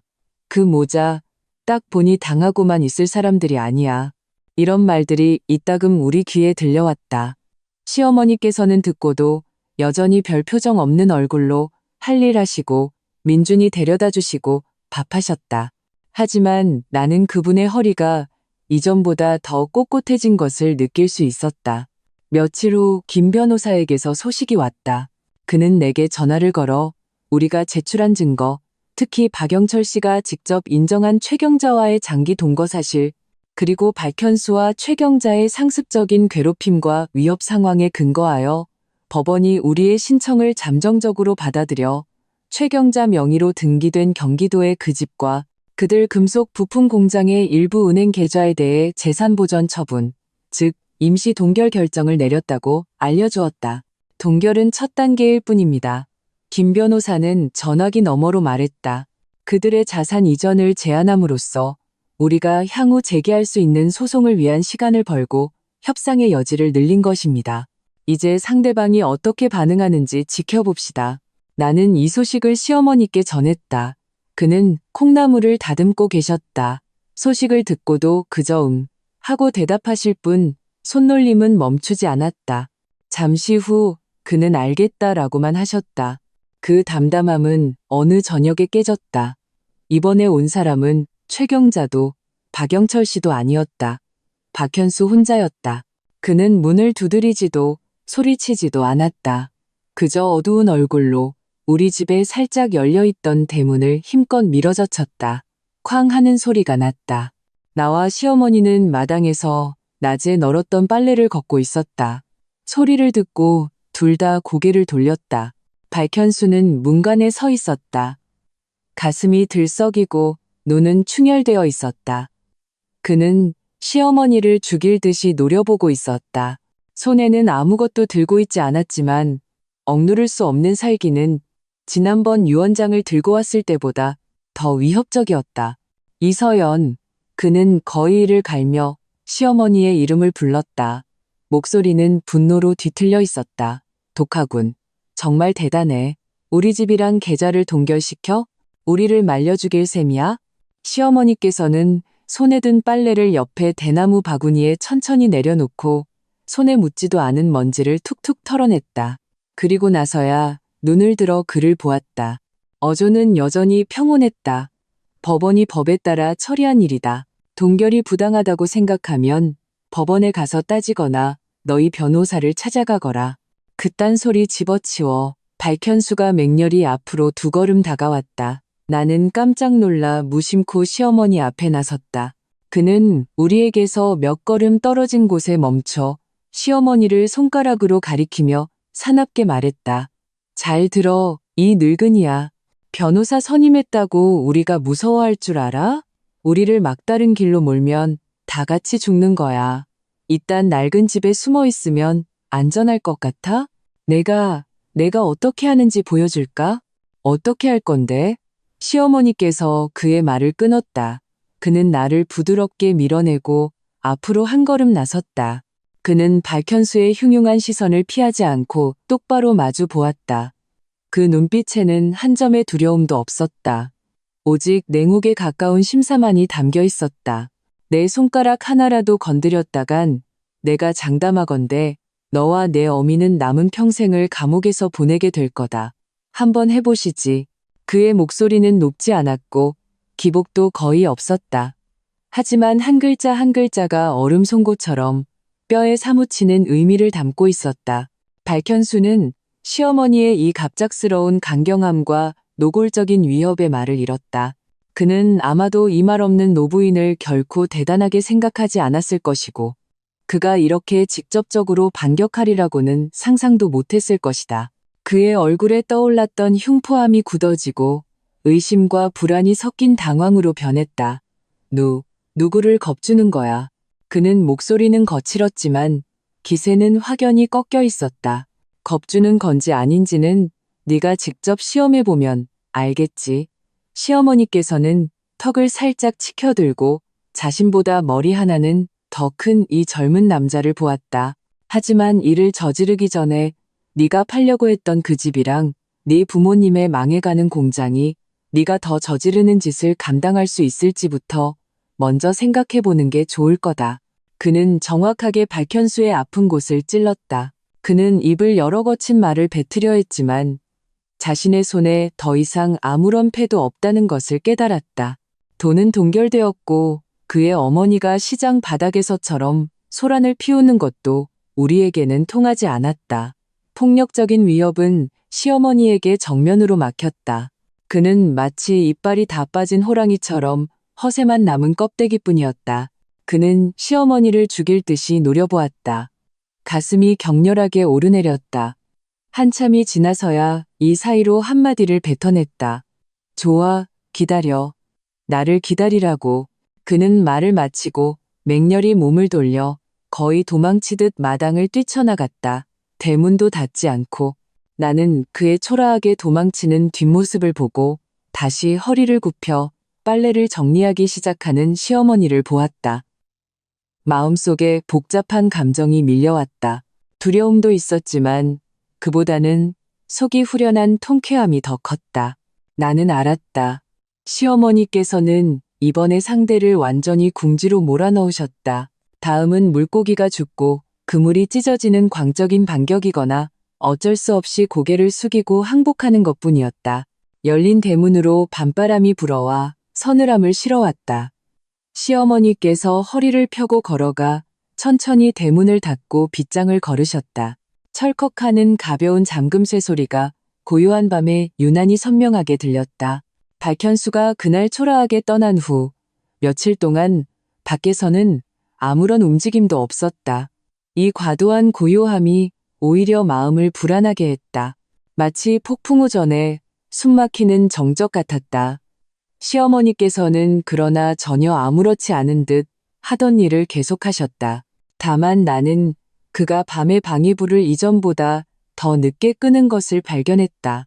그날 오후 하늘이 잔뜩 흐려 비가 올 것 같았다.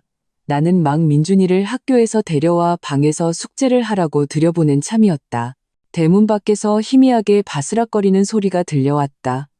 문을 두드리는 소리가 아니라 누군가 서성이는 듯한 소리였다. 나는 대청마루 문으로 다가가 문틈으로 밖을 내다보았다. 그리고 그 모습을 보고 멍해졌다. 대문 밖에 서 있는 사람은 놀랍게도 박영철 씨였다. 그는 빈손도 아니었고 그 어울리지 않는 양복도 입지 않았다. 어디서 구했는지 모를 색이 바랜 낡은 작업복을 입고 있었다. 머리는 헝클어져 있었고 얼굴에는 수염이 덥수룩했으며 눈은 퀭했다. 온몸이 한 뼘은 줄어든 듯했고 허리는 심하게 구부정했다.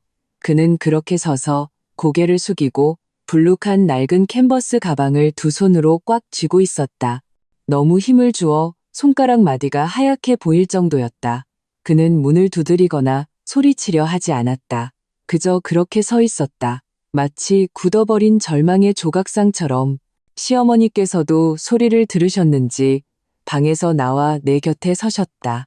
그는 조용히 문 밖에 익숙하면서도 낯선 그 모습을 바라보았다. 그의 얼굴에는 어떤 표정도 없었다. 승리자의 더위도 한 점의 연민도 없었다. 좋기 10분은 지났을까 박영철 씨가 마침내 용기를 낸 듯 천천히 아주 천천히 대문을 향해 무릎을 꿇었다.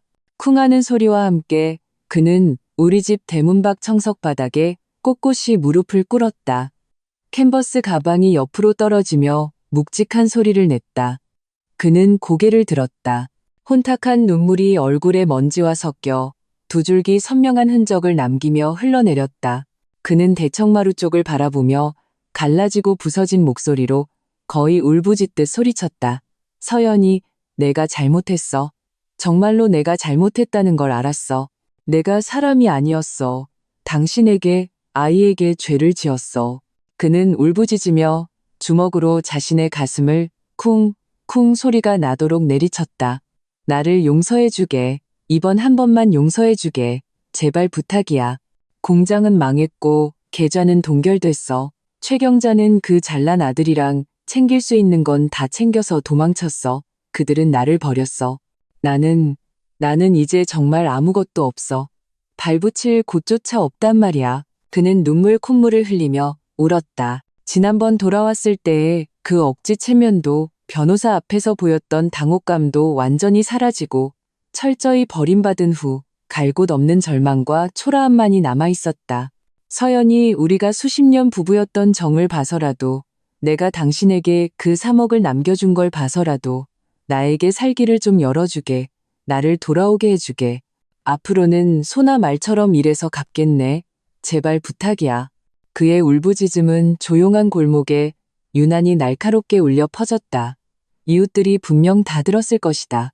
하지만 이번에는 어느 집도 문이나 창문을 열지 않았다. 골목은 죽은 듯이 고요했고 오직 그 혼자서 목이 터져라 연기 혹은 참회를 하고 있을 뿐이었다. 시어머니께서는 시종일관 침묵하며 그를 바라보았다. 얼굴에는 마치 보이지 않는 가면을 쓴 듯 밖의 모든 소리와 감정을 차단하고 있었다. 박영철 씨의 울부짖음이 점점 잦아들어 간헐적인 흐느낌으로 변했을 때 그는 마침내 천천히 아주 희미하게 숨을 들이쉬었다. 그리고는 평온하고 거의 잔인하기까지 한 어조로 대문 너머로 명확하게 한마디를 던졌다. 박영철 씨, 일어나시오. 사내대장부 무릎은 귀한 것이니 마지막 남은 체면마저 버리지 마시오. 문 밖에 울음소리가 뚝 그쳤다. 박영철 씨는 고개를 들어 눈물 어린 눈으로 문틈에 우리를 보았다. 얼굴에는 망연하고 비굴한 기대감이 서려 있었다. 시어머니께서 말을 이었다. 목소리는 높지 않았지만 한 글자 한 글자가 선명하게 마치 선고처럼 울렸다. 돌아오고 싶으면 그래도 좋소. 박영철 씨의 눈이 번쩍 빛났다. 마치 구명다쳐라도 잡은 듯 했다. 하지만 시어머니의 다음 말은 그 작은 빛을 순식간에 꺼뜨렸다. 하지만 지금처럼 울고불고 무릎 한 번 꿇는다고 해서 지난 33년을 없던 일로 하려는 생각은 마시오. 세상에 그렇게 쉬운 일은 없어. 그는 잠시 말을 멈췄다. 마치 말을 고르는 것 같기도 하고 그에게 마지막 생각할 시간을 주는 것 같기도 했다. 집에 돌아오고 싶으면 내가 당신을 용서하길 바란다면 좋아. 첫째, 그 최경자라는 여자와 이혼 수속부터 밟고 오시오. 당당하고 깨끗하게. 둘째, 당신 명의로 된 그리고 그 여자 명의로 이전된 우리 부부의 공동재산에 해당하는 모든 것을 얼마가 됐든 한 푼도 빠짐없이 전부 다 가져오시오. 한 푼이라도 모자라면 이 일은 끝나지 않아. 박영철 씨는 입을 벌린 채 그 자리에 멍하니 서 있었다. 마치 알아듣지 못한 것 같았다. 시어머니의 목소리가 차가워졌다. 거절할 수 없는 단호함이 묻어 있었다. 이 일들을 모두 처리하고 깨끗하고 말끔한 모습으로 내 앞에 섰을 때 그때 다시 집에 돌아오는 것과 용서에 대해 이야기합시다. 그는 말을 마치고 문 밖에 순식간에 굳어버려 잿빛이 된 그 모습을 더는 보지 않았다. 몸을 돌려 안정적인 걸음으로 대청마루로 돌아갔다. 심지어 손을 뻗어 탁자 위에 놓인 미처 끝내지 못한 바느질감을 집어들었다. 나는 문간에 서서 문 밖에 무릎 꿇고 있는 박영철 씨를 보았다. 그의 얼굴에 떠올랐던 기대와 비굴함이 조금씩 부서지고 그 자리를 더 깊은 마치 얼음 구덩이에 빠진 듯한 절망과 망연함이 대신했다. 그는 굳게 닫힌 대문과 옆에 놓인 낡은 캔버스 가방을 번갈아 보았다. 마지막으로 그는 마치 모든 힘이 빠져나간 듯 어깨가 완전히 축 처졌다. 온몸이 차가운 청석 바닥에 주저앉으며 억눌린 마치 짐승이 죽기 전내는 듯한 비명을 질렀다. 비가 마침내 부슬부슬 내리기 시작했다. 그의 머리카락과 옷을 적셨고 그가 방금 무릎 꿇었던 청석 바닥도 적셨다. 그는 그렇게 비 속에 주저앉아 꼼짝도 하지 않았다. 마치 생기 없는 진흙더미가 된 것 같았다. 나는 알았다. 시어머니께서 그에게 길을 하나 주셨다는 것을, 거의 불가능한 길을. 지금은 그를 뼈에 사무치게 미워할 최경자와 이혼하라고 하고 이미 이전되어 어쩌면 탕진되었을지도 모를 재산을 되찾아오라고 했다. 이것은 조건이라기보다는 다른 형태의 거절이었다. 그의 모든 요행 심리를 죽이는 마지막 수문이었다. 박영철 씨가 비 속에서 얼마나 오래 주저앉아 있었는지 나는 모른다. 그날 비는 세차지 않았지만 부슬부슬 밤새도록 내려 마당 안팎을 흠뻑 적셔 음산하게 만들었다는 것만 기억한다. 다음 날 아침 내가 문을 열었을 때 문 밖은 이미 비어 있었다. 오직 빗물에 씻겨 유난히 깨끗해졌지만 그만큼 차가워진 청석 바닥과 공기 중에 희미하게 남아있는 절망의 기운만이 남았다. 시어머니께서는 이에 대해 한마디도 하지 않으셨다. 마치 어젯밤 문 밖의 그 처절한 울부짖음이 그저 골목어귀를 스쳐 지나간 바람 소리였던 것처럼. 그는 평소처럼 일어나 불을 지피고 진한 좁쌀죽을 끓였다.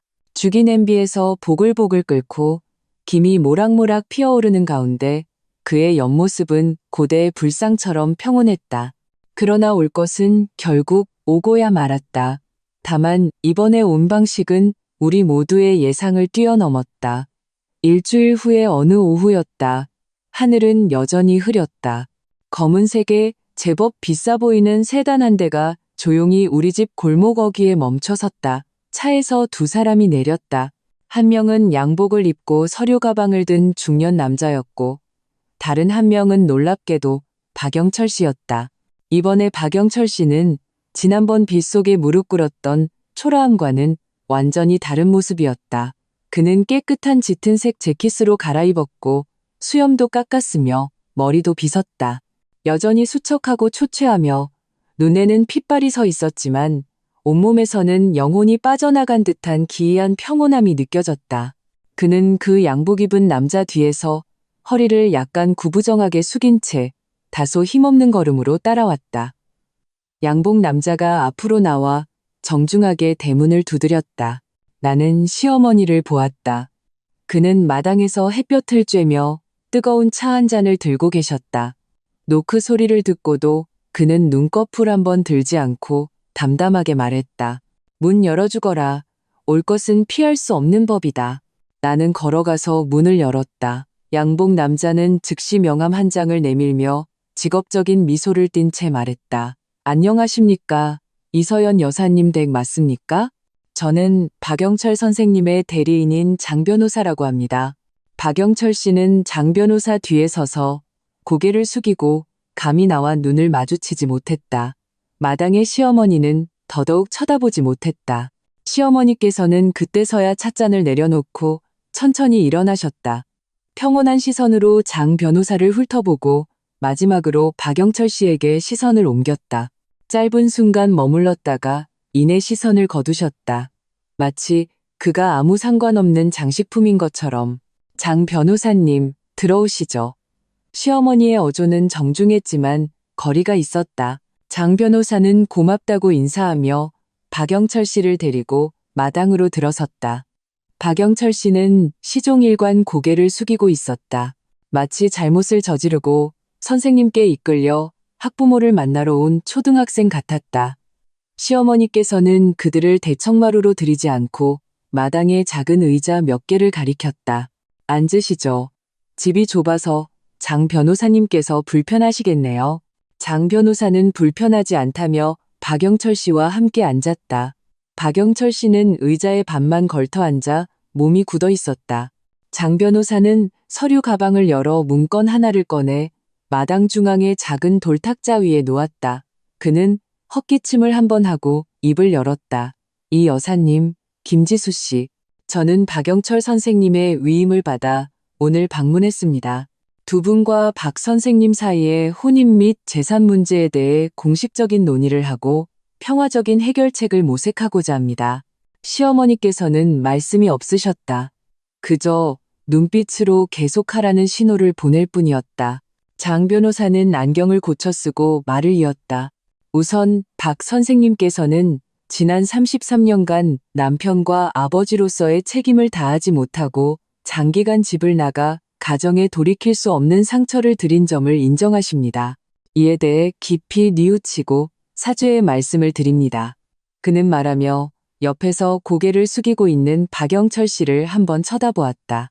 박영철 씨는 이에 맞춰 고개를 들어 고통과 후회가 뒤섞인 표정을 지으며 입술을 움직여 무언가 말하려 했다. 하지만 시어머니의 평온하고 흔들림 없는 시선 아래 결국 아무 말도 하지 못하고 다시 고개를 숙였다. 장 변호사는 할 수 없이 혼자 말을 이었다. 재산 부분에 대해서는 잠정적인 확인 결과 박 선생님과 최경자 씨 명의의 공동자산은 주로 모시에 위치한 주택 한 채와 금속 부품 공장의 자녀 자산으로 구성되어 있습니다. 현재 해당 주택 및 일부 계좌는 법원에 의해 동결된 상태입니다. 박 선생님께서는 이 중 이 여사님과의 부부 공동 재산에 해당하는 부분을 명확히 하고 법에 따라 분할하는 데 적극적으로 협조하겠다고 하셨습니다. 그는 잠시 말을 멈추고 시어머니의 표정을 살폈다. 시어머니께서 여전히 아무런 반응이 없으시자 그는 서류에서 다른 몇 장의 종이를 꺼내 건넸다. 이것은 박 선생님께서 단독으로 정리한 재산 현황 설명서와 그가 제안하는 초기 합의안입니다. 그는 법에 따른 분할을 기초로 추가적인 보상을 할 용의가 있습니다. 오직 여사님의 용서를 얻고 가정으로 돌아와 평안한 노후를 보내게 해주시길 바랄 뿐입니다. 시어머니께서는 그 서류를 받지 않으셨다. 그는 이미 식어버린 차를 들어 가볍게 한 모금 마셨다. 그리고 나서야 눈을 들어 장 변호사를 보고 다시 박영철 씨를 훑어보았다. 그리고 천천히 입을 열었다. 장 변호사님, 여기까지 오시느라 수고 많으셨습니다. 당신의 의뢰인이 잘못을 인정하고 재산을 분할하겠다고 하는 것은 법이 그에게 요구하는 의무이지 자선이 아닙니다. 용서에 대해서 그리고 그가 돌아올 수 있는지에 대해서는 그는 찻잔을 내려놓았다. 그의 시선이 실체처럼 박영철 씨에게 꽂혔고 그는 자신도 모르게 움찔했다.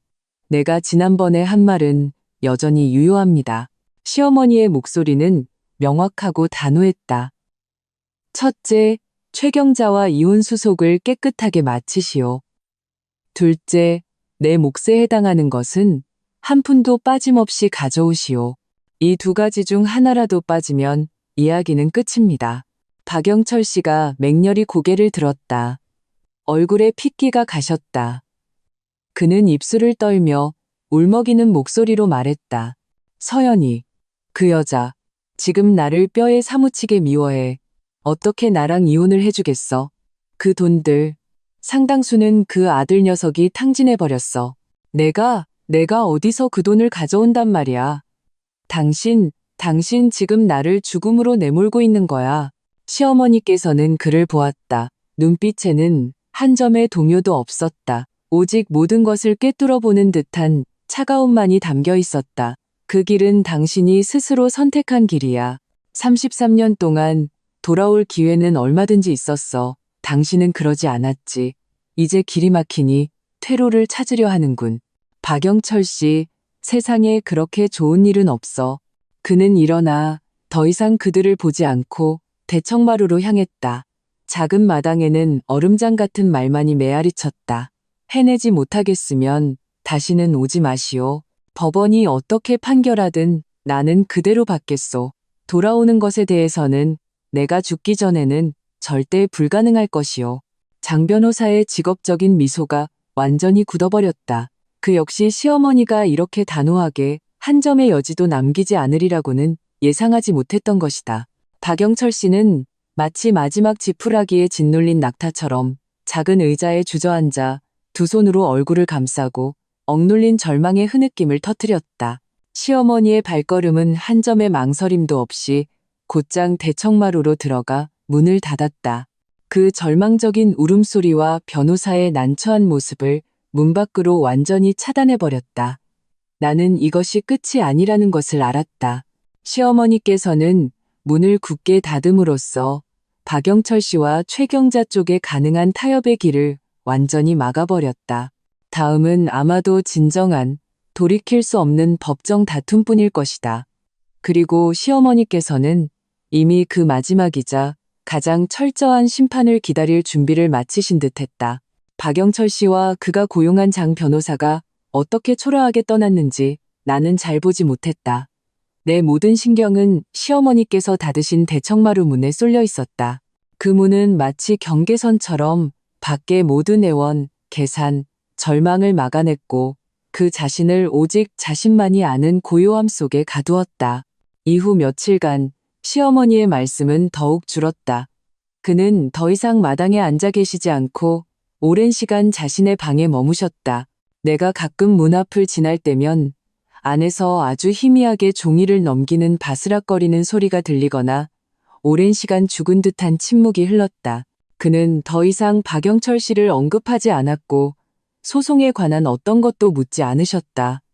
마치 그 모든 것이 자신과는 상관없는 일인 것처럼. 하지만 이 표면적인 평온은 햇살이 제법 괜찮았던 어느 오후에 깨졌다. 그날 시어머니께서 갑자기 방에서 나오셨다. 손에는 제법 오래되어 보이는 짙은 붉은색의 양장본 노트를 들고 계셨다. 그가 장부를 기록하던 그 노트가 아니었다. 이것은 더 공식적으로 보였다. 그는 대청마루로 걸어와 그 노트를 탁자 위에 놓으며 내게 말했다. 지수야, 김 변호사님 좀 모시고 오너라. 내가 쓸만한 물건이 하나 있다고 전해드려. 그의 어조는 평온했지만 나는 그가 노트를 내려놓을 때 손가락이 짙은 붉은색 표지 위에서 아주 잠깐 머무는 것을 보았다. 손끝이 희미하게 하얘졌다. 나는 지체하지 않고 즉시 김 변호사에게 전화를 걸었다. 김 변호사는 시어머니께서 보여줄 새로운 것이 있다는 말을 듣고 금세 달려왔다. 시어머니께서는 여전히 김 변호사를 안방으로 들이지 않고 대청마루에서 맞으셨다. 그는 그 짙은 붉은색 노트를 김 변호사 앞으로 밀었다. 김 변호사는 다소 의아한 표정으로 노트를 들어 펼쳤다. 단 한 페이지만 보고도 그의 안색이 미세하게 변했다. 그는 안경을 고쳐 쓰고 더욱 자세히 보았다. 손가락이 빠르고 가볍게 페이지를 넘겼다.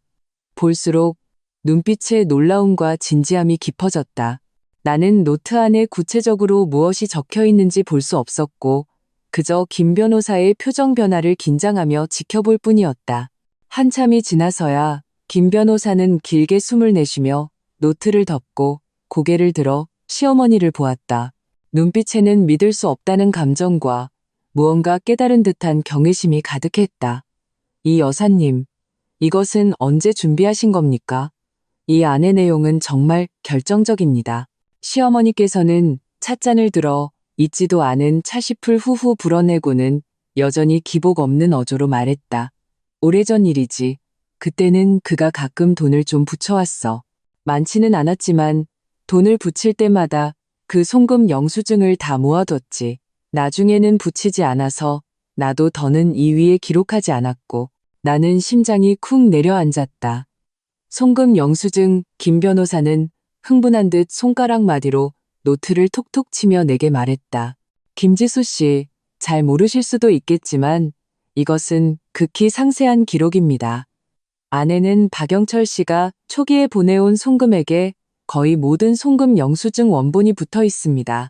위에는 송금인, 수취인 정보, 송금 시간과 금액이 명확하게 표시되어 있습니다.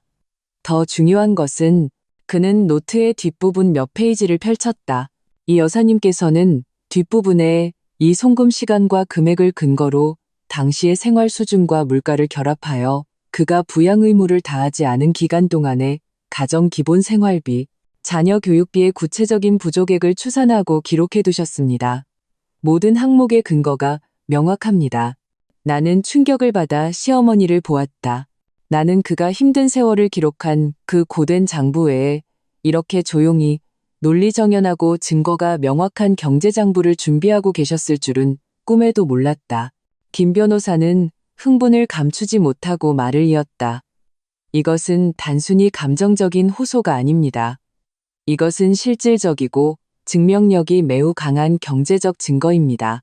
이것은 박영철 씨가 가정에 대한 의무를 다하지 않은 사실을 구체적인 경제적 손실로 계량화할 수 있습니다. 이것은 법정에서 특히 상대방 명의로 은닉되었을 가능성이 있는 재산을 분할 주장할 때 매우 큰 무게를 가집니다. 심지어 상대방이 소위 3억으로 보상했다는 주장을 직접적으로 반박할 수 있습니다. 시어머니께서는 조용히 듣고 계셨다. 얼굴에는 어떤 더이한 기색도 없었다. 마치 김 변호사가 칭찬하는 것이 자신이 아니라 다른 사람인 것처럼 그는 김 변호사의 말이 끝나기를 기다렸다가 천천히 입을 열었다. 김 변호사님, 이 물건이 쓸모가 있다니 다행이군요. 어떻게 쓸지는 당신이 결정하시오. 쓸모가 있다마다요. 너무나도 유용합니다. 김 변호사는 조심스럽게 그 붉은색 노트를 자신의 서류 가방에 넣었다. 마치 희귀한 보물을 다루는 것처럼 이 여사님, 걱정 마십시오. 이것이 있으면 저희의 증거사슬은 더욱 완전하고 강력해질 겁니다. 앞으로 상대방이 합의를 원하든 소송을 고집하든 우리는 절대적인 주도권을 쥐게 될 겁니다. 그는 시어머니와 몇 가지 세부 사항을 더 확인한 후 서둘러 떠났다. 이 새로운 무기를 연구하러 돌아가는 것이 분명했다. 대청마루에는 다시 나와 시어머니만 남았다. 오후에 햇살이 창문을 통해 들어와 그의 흰머리에 옅은 금빛을 입혔. 나는 그를 보았다. 목이 메어왔다. 수많은 말이 가슴에 막혔지만 마지막에는 단 한마디만 나올 뿐이었다. 어머니, 시어머니께서 고개를 돌려 창밖의 늙은 회화나무를 보았다. 눈빛이 아득했다. 그는 조용히 말했다. 마치 혼잣말 같기도 하고 내게 하는 말 같기도 했다. 사람이란 말이다. 남의 양심이 발견되기를 기다리기만 해서는 안 돼. 때로는 스스로 길을 닫고 빚을 똑똑히 계산해둬야 하는 법이야. 당장 쓸모가 없더라도 남겨둬야 해. 언젠가는 쓸 날이 올지도 모르니까. 그는 시선을 거두어 내 얼굴에 떨어뜨렸다. 그 눈빛에는 이전의 차가움과 단호함 대신 온갖 풍파를 겪은 후에 고요한 지혜가 깃들어 있었다. 지수야, 내 말이 맞지 않니? 나는 힘껏 고개를 끄덕였다. 마음속에서 무언가에 세게 부딪힌 것 같았다. 나는 눈앞에 이 작고 마른 노인을 보며 처음으로 이렇게 명확하게 깨달았다. 그의 인내는 결코 나약함이 아니었다. 그것은 더 깊고 더 강력한 힘이었다. 그는 33년의 시간을 들여 가정을 지탱했을 뿐만 아니라 조용히 자신을 위해, 이 가정을 위해 누구도 흔들 수 없는 궁극의 공정을 준비해왔던 것이다. 그리고 그 공정은 이제 마침내 실현될 때가 온 것이었다. 김 변호사가 그 붉은색 장부를 가져간 후 집안의 공기는 마치 가벼워진 듯했다. 시어머니께서는 여전히 침묵하셨지만 그 침묵 속에는 팽팽했던 무언가가 사라지고 모든 것이 결정되기 전에 평온함이 자리 잡았다. 나는 마지막 결판이 곧 다가올 것을 알았다. 아니나 다를까 얼마 지나지 않아 김 변호사에게서 법원 출두 통지서가 도착했다는 연락이 왔다. 박영철 씨와 최경자 쪽은 결국 법정에서 맞서기로 선택한 것이다. 이혼 분쟁 및 재산 분할 소송이었다. 개정 당일 날씨는 제법 좋았다. 햇살이 눈부셨다. 시어머니께서는 특별히 반쯤 새 것인 남색 블라우스를 입으셨고 머리를 단정하게 빗으셨다.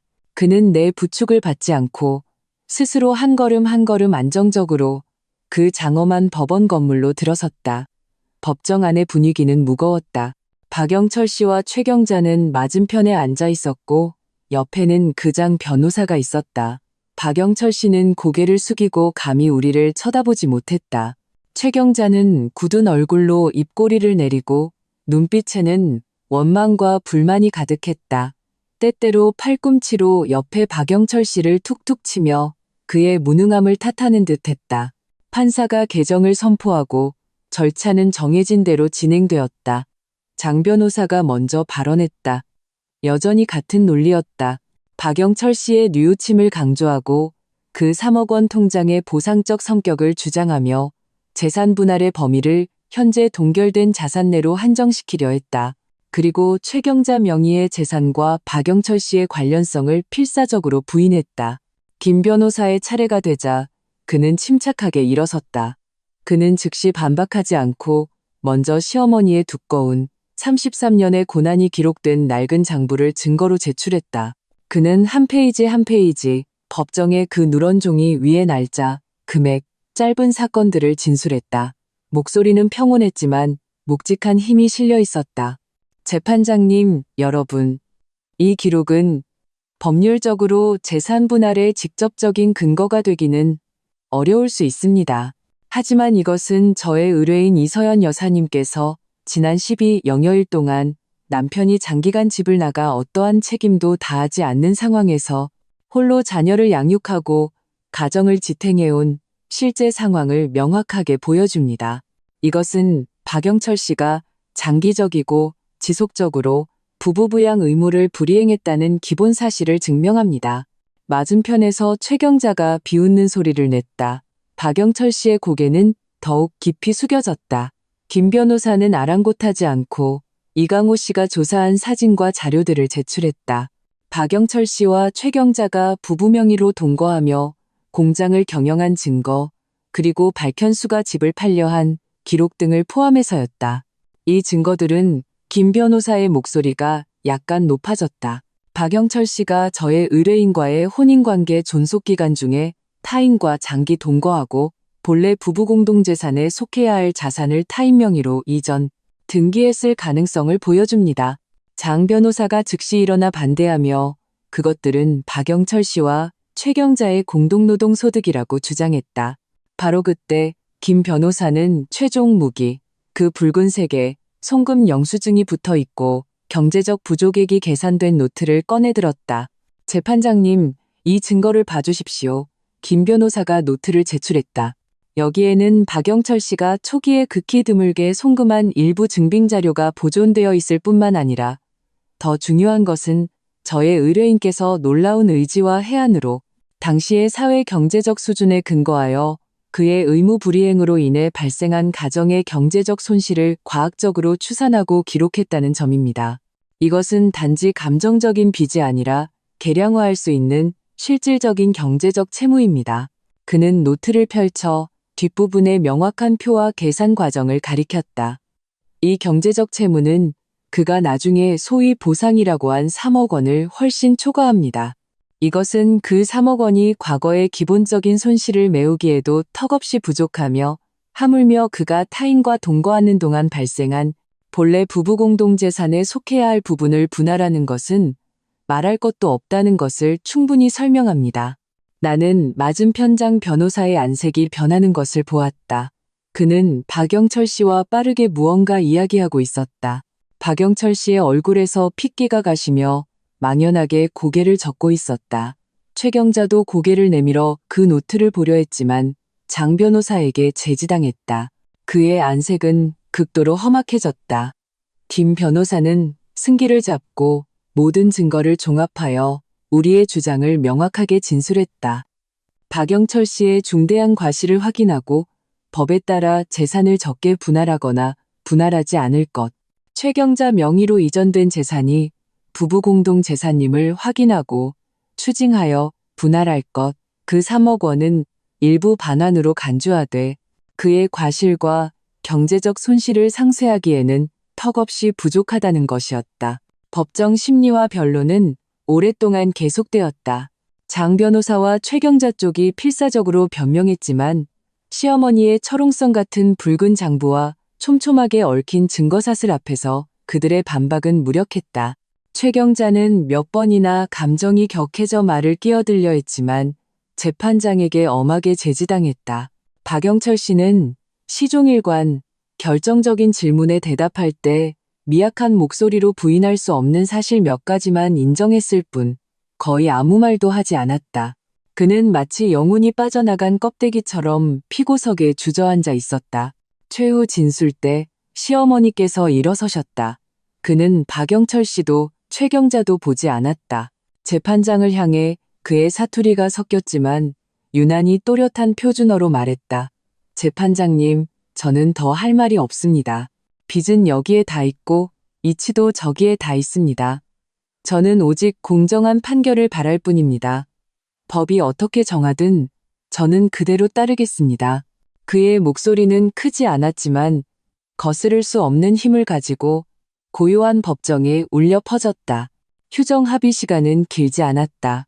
재판장이 다시 법정으로 들어와 판결문을 낭독할 때 법정은 바늘 떨어지는 소리도 들릴 만큼 조용했다. 판결 결과는 거의 완전히 우리의 소송 청구를 지지했다. 이혼을 허가하고 박영철 씨의 중대한 과실을 인정했다. 최경자 명의로 등기된 그 집과 공장 관련 자산 중 박영철 씨의 지분에 해당하는 부분은 계산 결과 3억 원을 훨씬 초과하며 모두 이서연에게 귀속된다고 했다. 그 3억 원 통장은 별도로 처리하지 않는다고 했다. 재판장의 말이 떨어지자마자 최경자는 마치 꼬리가 밟힌 고양이처럼 날카롭게 소리쳤다. 불공평해. 이건 강도질이야. 인정 못해. 항소할 거야.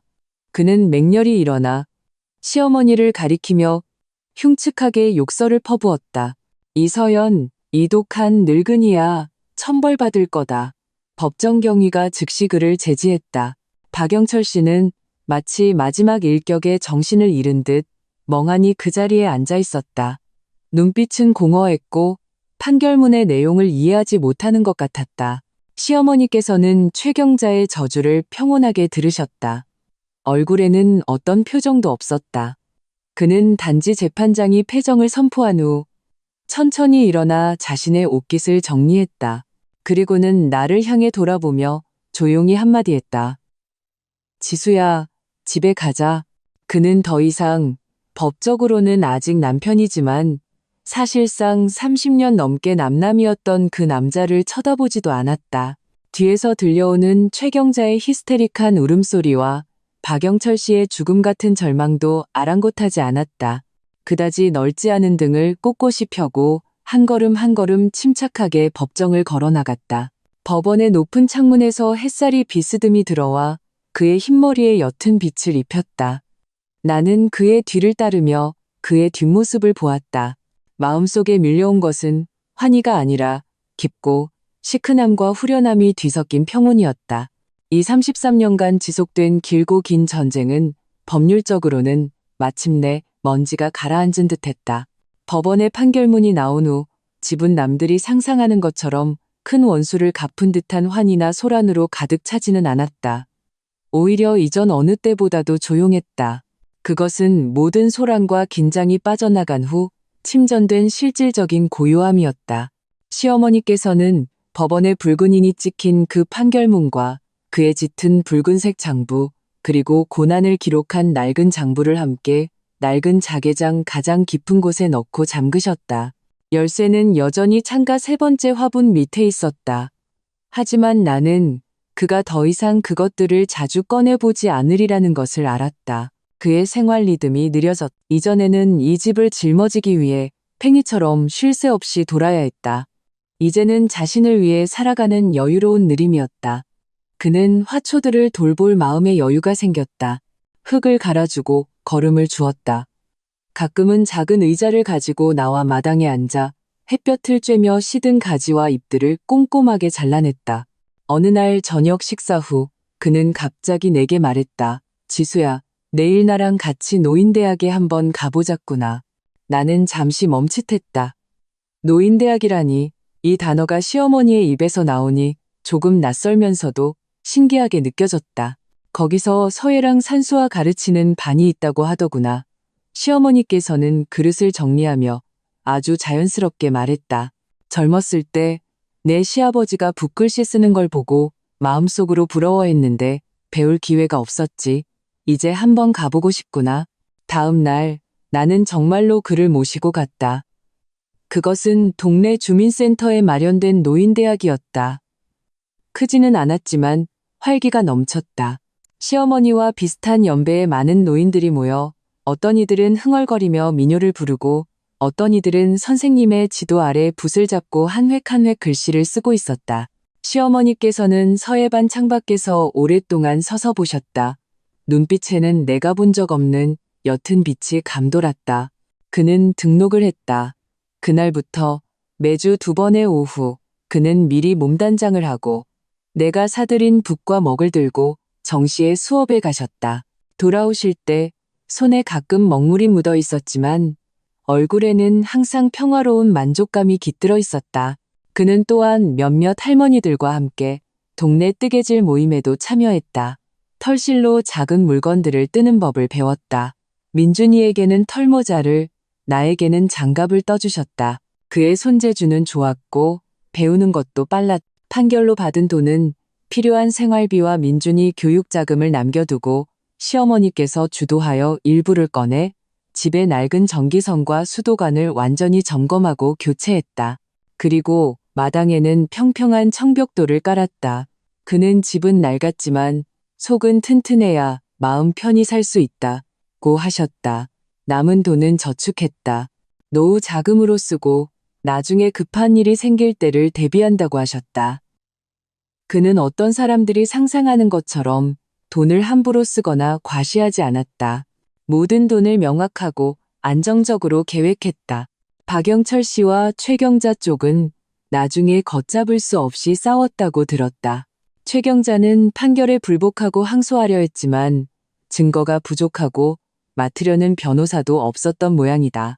시어머니 명의로 판결된 그 집은 시어머니께서 중개인에게 맡겨 금세 팔아버렸다고 들었다. 시세보다 약간 낮은 가격에 빠르게 처리되었다. 박현수는 희망을 잃고 그의 어머니 최경자와도 사이가 틀어져 어디론가 가버렸다고 했다.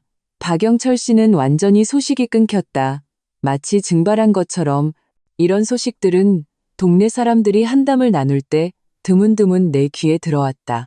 시어머니께서는 듣고도 전혀 맞장구를 치지 않으셨다. 마치 남의 이야기를 듣는 것처럼.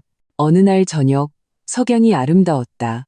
나와 시어머니는 마당에서 그가 가꾼 채소들을 정리하고 있었다. 민준이는 돌탁자에 엎드려 숙제를 하고 있었다. 시어머니께서 갑자기 허리를 펴고 손으로 등을 두드리며 민준이의 진지한 옆모습을 보고 가볍게 한숨을 쉬었다. 그리고 내게 말했다. 지수야, 사람이란 말이다. 평생이 길어서 구덩이나 장애물을 만날 수밖에 없어. 부당한 일을 겪고 심지어 박영철 씨처럼 너를 막다른 길로 모는 사람을 만날 수도 있지. 나는 하던 일을 멈추고 그를 보았다. 그는 고개를 돌려 평온하고 깊은 시선으로 나를 보았다. 하지만 그 사람 때문에 너까지 그와 같은 사람이 되어서는 안 돼. 누군가를 미워하고 복수하는 것은 때로는 어쩔 수 없이 가야 하는 길이지만 그 길이 내 마음까지 좁고 어둡게 만들게 해서는 안 돼. 그는 깨끗하게 정리된 이 마당과 방 안의 밝은 등불, 그리고 고개를 숙이고 글씨를 쓰는 민준이를 가리켰다. 우리가 이렇게 길을 쓰고 싸운 건 그 사람을 발밑에 짓밟으려고 한 게 아니야. 지금처럼 허리 꼿꼿이 펴고 깨끗하고 안정되게 우리 삶을 살기 위해서였지. 민준이 저 아이 세대에게 사람이란 줏대가 있어야 하고 책임감이 있어야 한다는 걸 알려주기 위해서였지. 가정이 깨지는 건 두렵지 않아. 두려운 건 그 줏대가 무너지는 거야. 나는 그의 흰머리가 석양 아래 은빛으로 빛나는 것을 보았다. 오랜 노동으로 거칠어졌지만 여전히 안정적인 그의 손을 보았다. 마음속으로 따뜻한 물이 흐르는 것 같았다. 시큰하면서도 따뜻하게 부풀어 올랐다. 나는 깨달았다. 그는 33년의 시간을 들여 공정을 되찾았을 뿐만 아니라 자신의 방식으로 이 가정이 가져야 할 존엄과 체면을 지켜낸 것이었다. 그는 내게 보여주었다. 한 여인이 연약할 수는 있지만 결코 나약해서는 안 된다는 것을, 인내할 수는 있지만 결코 무감각해져서는 안 된다는 것을, 부당함을 겪을 수는 있지만 결코 공정을 추구할 용기와 지혜를 포기해서는 안 된다는 것을. 이 길고 긴 전쟁에서 그는 이겼다. 그가 이긴 것은 판결문 위의 재산만이 아니었다. 그것은 마음속에 넓고 푸른 자유와 이 가정이 미래의 허리를 꼿꼿이 펴고 걸어갈 수 있는 길이었다. 저녁 식사 냄새가 부엌에서 풍겨 나왔다. 민준이가 가장 좋아하는 돼지갈비찜 냄새였다. 시어머니께서 손에 흙을 털어내고 얼굴에 옅고 진실한 미소를 띄었다. 됐다. 정리하고 밥 먹자. 날들은 그렇게 하루하루 마당 구석의 늙은 포도나무 덩굴에서 새로 돋아나는 어린 싹처럼 소리 없이 그러나 끈질기게 펼쳐져 나갔다. 법원의 판결, 골목의 한담, 그리고 박영철 씨와 최경자 같은 사람들의 그림자는 모두 큰 비에 씻긴 청석 바닥처럼 흔적은 남았지만 더 이상 진흙탕이 아니었다. 모서리가 닳아 서서히 배경이 되었다. 시어머니의 생활에는 새로운 중심이 생겼다. 그의 서예반 글씨는 처음에 삐뚤빼뚤함에서 이제는 제법 그럴듯한 영정치원, 닝징지은, 평안하고 고요해야 원대한 뜻을 이룰 수 있다. 그는 그것을 정성껏 표구하여 대청마루 벽에 걸었다. 뜨개질 모임에서는 각종 무늬를 뜨는 법을 배웠을 뿐만 아니라 새로운 사람들을 가르치는 작은 선생님이 되었다. 얼굴에는 항상 미소가 있었고 말씀도 이전보다 많아졌다. 가끔은 몇몇 할머니들과 약속을 잡아 근처 공원에 산책을 가거나 돈을 모아 무료 공연을 보러 가기도 했다. 어느 늦어름 저녁 더위가 조금 가시고 하늘에는 찬란한 노을이 걸려 있었다. 나와 시어머니는 마당에 작은 상을 펴고 저녁을 먹었다. 간단한 녹두죽과 그가 담근 아삭한 오이장아찌, 그리고 점심때 남은 부침개였다. 민준이는 후루룩 소리를 내며 맛있게 먹었다. 식사가 끝나고 민준이는 만화 영화를 보러 달려갔고 나와 시어머니는 그릇을 바로 치우지 않고 마당에 앉아 더위를 식혔다. 저녁 바람이 살랑살랑 불어 늙은 회화나무 잎사귀가 사각사각 소리를 냈다. 마당의 전등은 오래전에 더 밝은 절전등으로 교체되었다. 환하게 깔끔하게 정돈된 작은 마당을 비추고 있었고 청벽돌 바닥은 빛을 반사했다. 시어머니께서 탁자 위에 투박한 찻잔을 들어 안에 담긴 이미 식어버린 차를 한 모금 마셨다. 그의 시선이 천천히 그가 반평생을 지켜온 이 집을, 벽에 걸린 그가 새로 쓴 글씨를, 구석에서 그가 가꾼 화초들을 훑었다. 마지막으로 불빛에 환하게 비친 대청마루에 멈췄다. 거기에는 민준이가 텔레비전을 보는 모습이 희미하게 보였다. 그는 오랫동안 보더니 가볍게 거의 소리 없이 숨을 내쉬었다. 그 숨은 길고 평온했다. 마치 가슴 속에 수십 년간 쌓여있던 탁한 기운을 모두 천천히 뱉어내는 것 같았다. 지수야. 그가 갑자기 입을 열었다. 목소리는 고요한 밤의 어둠 속에서 유난히 선명하고 부드러웠다. 그가 처음 돌아왔던 날밤 기억하니? 나는 잠시 멈칫했다가 그가 박영철 씨를 말하는 것임을 이내 알아차렸다. 나는 고개를 끄덕였다. 기억해요. 그날 밤 이 방의 등불이 밤새 켜져 있었지. 시어머니께서 말하며 입꼬리가 아주 희미하게 위로 올라가는 듯했다. 그것은 웃음이 아니라 후련함에 가까웠다. 그때는 마음이 어지러웠어. 밉기도 하고 원망스럽기도 하고 두렵기도 했지. 앞으로의 날들을 어떻게 살아가야 할지 막막했어. 그는 잠시 말을 멈췄다.